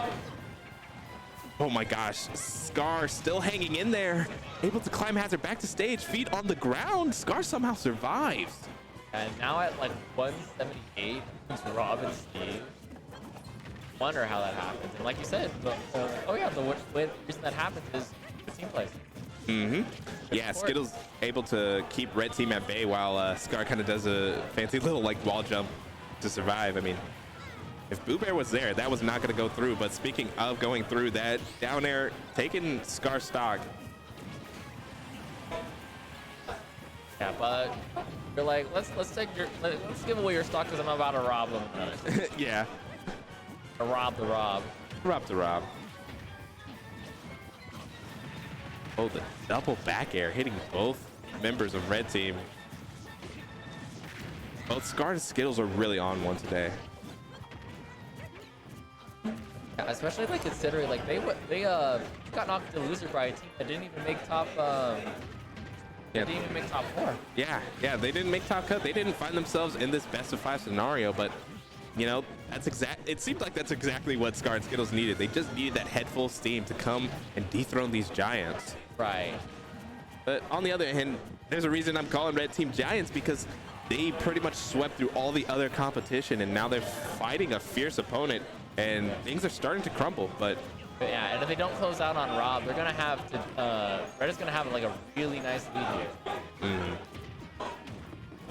Yeah, I mean, red team, they've managed to create something good here as they have a stock lead and catches Scar like slipping. And both these characters able to just kind of like stall the game if they need to. Rob, you know, like flying into the air to just essentially bait someone to wait for him to land. Steve hiding behind a wall trying to bait someone to go take care of him. So that was a little bit spooky. Luckily, Skittles is at a low percent, but Scar tried to go for the classic finishing touch follow-up, but didn't get it. But the minecart actually stabbing Pooh Bear in the back, but he's not going to lose the stock just yet. And both teams are playing so well. Like, red team just refuses to lose their stock, but this may be their downfall, as we may have a classic blue team taking both stocks of red team simultaneously. But no, the Anvil has something different to say. So, did blue team have a lead at some point? This is crazy. Yeah, and I really kind of like that forward thinking from Onan there. He just, ran it off and took Pooh Bear stock because they were both at super high percents, and he was like, I could at least get at a low percent, Right. and play a lot more forward, leading to that situation where Onan and Pooh Bear find themselves up 2-1.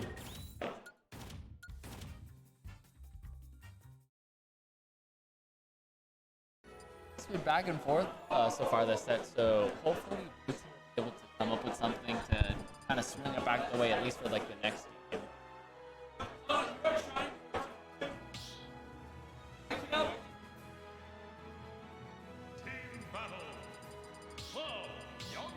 All right, we're as good as golden as we're going into game 4. Onan Pooh Bear at set point. I keep wanting to call him Pooh Bear, but Blue Bear, yeah. Red Bear, Blue Bear, One Bear, Two Bear. And we're Susan over here. Oh, we're back on small battlefield, familiar grounds for blue team here. As this I think like wasn't like half their games on this one. yeah, all of set 1 was here, and well, actually no, I think game 3 was on Town and City, but most of set 1 was here. So yeah, it makes sense that they would counterpick here. So even game, Steve's the most untouched, which is not really what you want to see. Yeah, you really want to start putting pressure on Onan because he will put pressure on you. But I mean, Or if he doesn't choose to put pressure, he'll just start working towards his win condition. yeah. He has a lot of options, and the only way you keep him from having all those options is just make sure that you have the lead. So that way you force him to do maybe not what you want him to do, maybe not what's the best, but at least you're taking some control, because right now things just look even, and it's only going to get worse. Yes, indeed. But man, Skittles was moving a little bit. I mean, he was getting up tilted by Steve as soon as I started talking, but he was moving because he's doing this thing where he is approaching one member of red team and then immediately flicking back and wave bouncing one of his projectiles at the other member, and it caught Onan and Pooh Bear off guard for a solid 30 seconds and caused the situation we have here now. Yeah, that's the strength of being like the fastest character on the screen right now, both at like multiple ranges. Just gotta do whatever you want. Yeah, just kind of sauce up, utilize the tricky movement, make sure that red team is always on their toes and having to track you. That's how blue team can find themselves coming out on top. But Onan, on the other hand, of course, not going to go down without a fight. He has a name to uphold, and Right. Onan is for sure proving his mettle right now. I mean, so is Pooh Bear. He's most definitely not only just holding his own, but he's had his moments. But speaking of moments, it's the finishing touch that puts Scar on the board. So slight lead. More, and so a slight lead for the you see Scar starting to hang back a little bit now that they have the lead. Yeah, and when you say slight lead, you mean very slight, as Scar is on razor's edge. If one of those big Steve aerials connect, it could be last stock for everybody. Yeah, and that's when it becomes important to play especially safe, so that way you can make sure that you keep that. Yes, yeah. This is all true. Oh, I love that crafty recovery from Scar. And meanwhile, you got Skittles cooking up a heater, but there goes the up smash.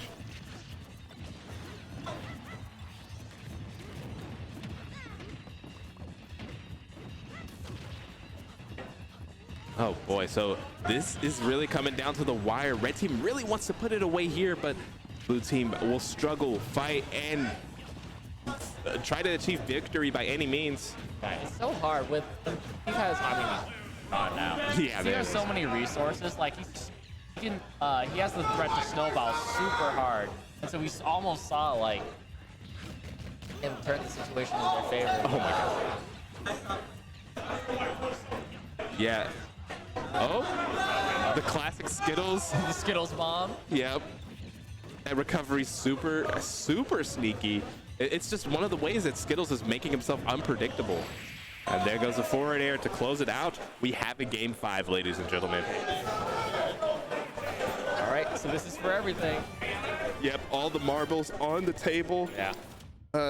People are definitely not crowding around singles anymore. Yeah, this is gonna be the hottest of hot sets.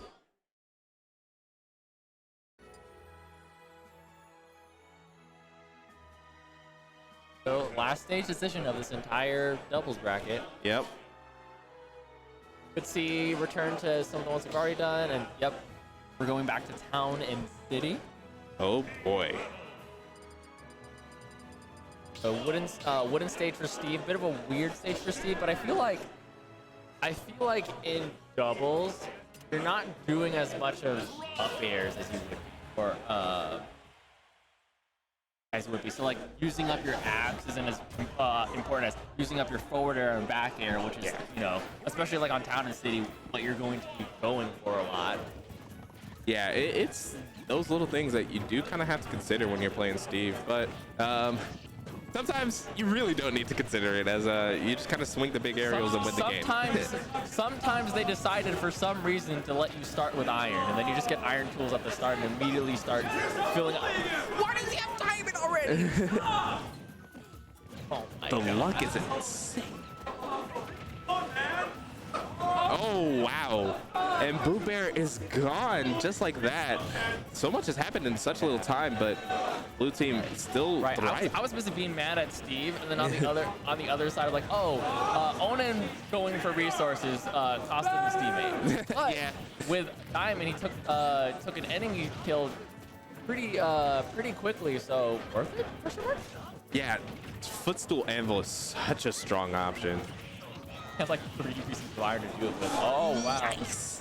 Okay, Scar hanging on by a thread to that F smash. I had no belief that he was alive. Oh, we're pulling out freaking down throw Robs. We haven't seen it since 2 sets ago. Because you have two players that have had such clean gameplay, good movement. That's like when you're gonna grab. Yeah, when are you gonna get a grab, and when are you gonna get a grab where Steve can run up and actually follow up in time? Right.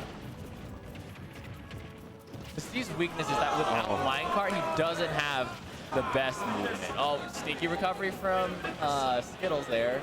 Very important. But recovering to stage is at the last of his worries, as blue team is down 2 whole stocks. Right. Yeah, the diamond tools at the early onset of this game really just shifted it in such a big favor. Oh my goodness. Onan. And not just Onan, over there on the other side, Boo Bear got the classic gyro up smash ledge trap.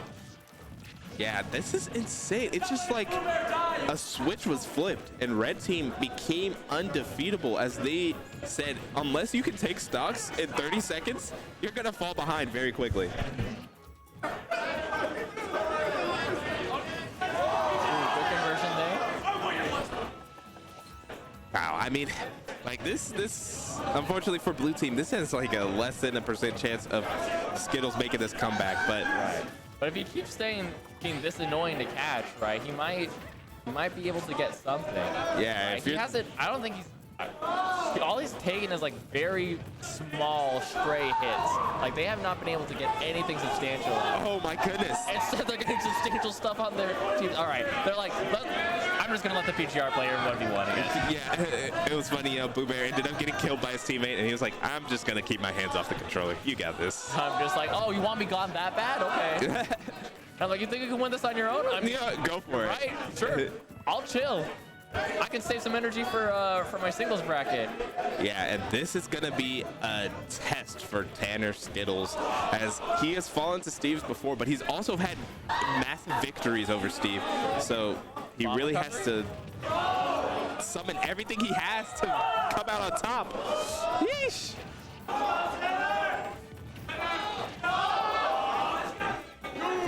sequence. Wow, just barely avoiding all the aerials. Onan and low resources, but there goes the back air. And they close it out. Onan and Boo Bear finally take grand finals doubles of Sweet Spot. It's been a ride. Yeah, I wasn't expecting to be here for the entire ride, but I was here. We were here. It's a nice ride. Yeah. Well, I need to go back for my name tag. Yeah. I have it right under there.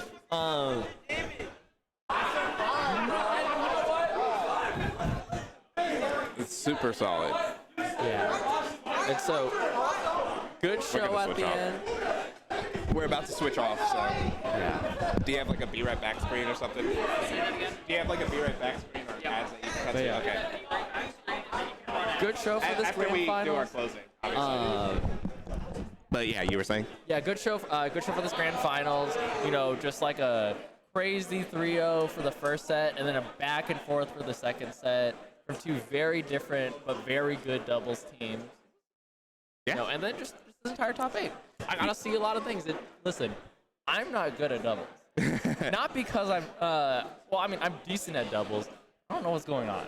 Yeah, it's a lot. And getting to watch this, I feel like I feel like I'm able to see more, which lets me appreciate more of like what's going on. Oh, 100%. And it also helps to have someone next to me that can be like, hey, watch that side of the screen. Oh, you flatter me. You flatter me too much. But it was great commentating this top 8 with you. Yeah, and let's go ahead and send it off to a quick break as we're going to have singles action next. Doubles is done and over with. So stay tuned, everybody. This is Big M and Zen. We're signing out, but you guys stay tuned. See you later.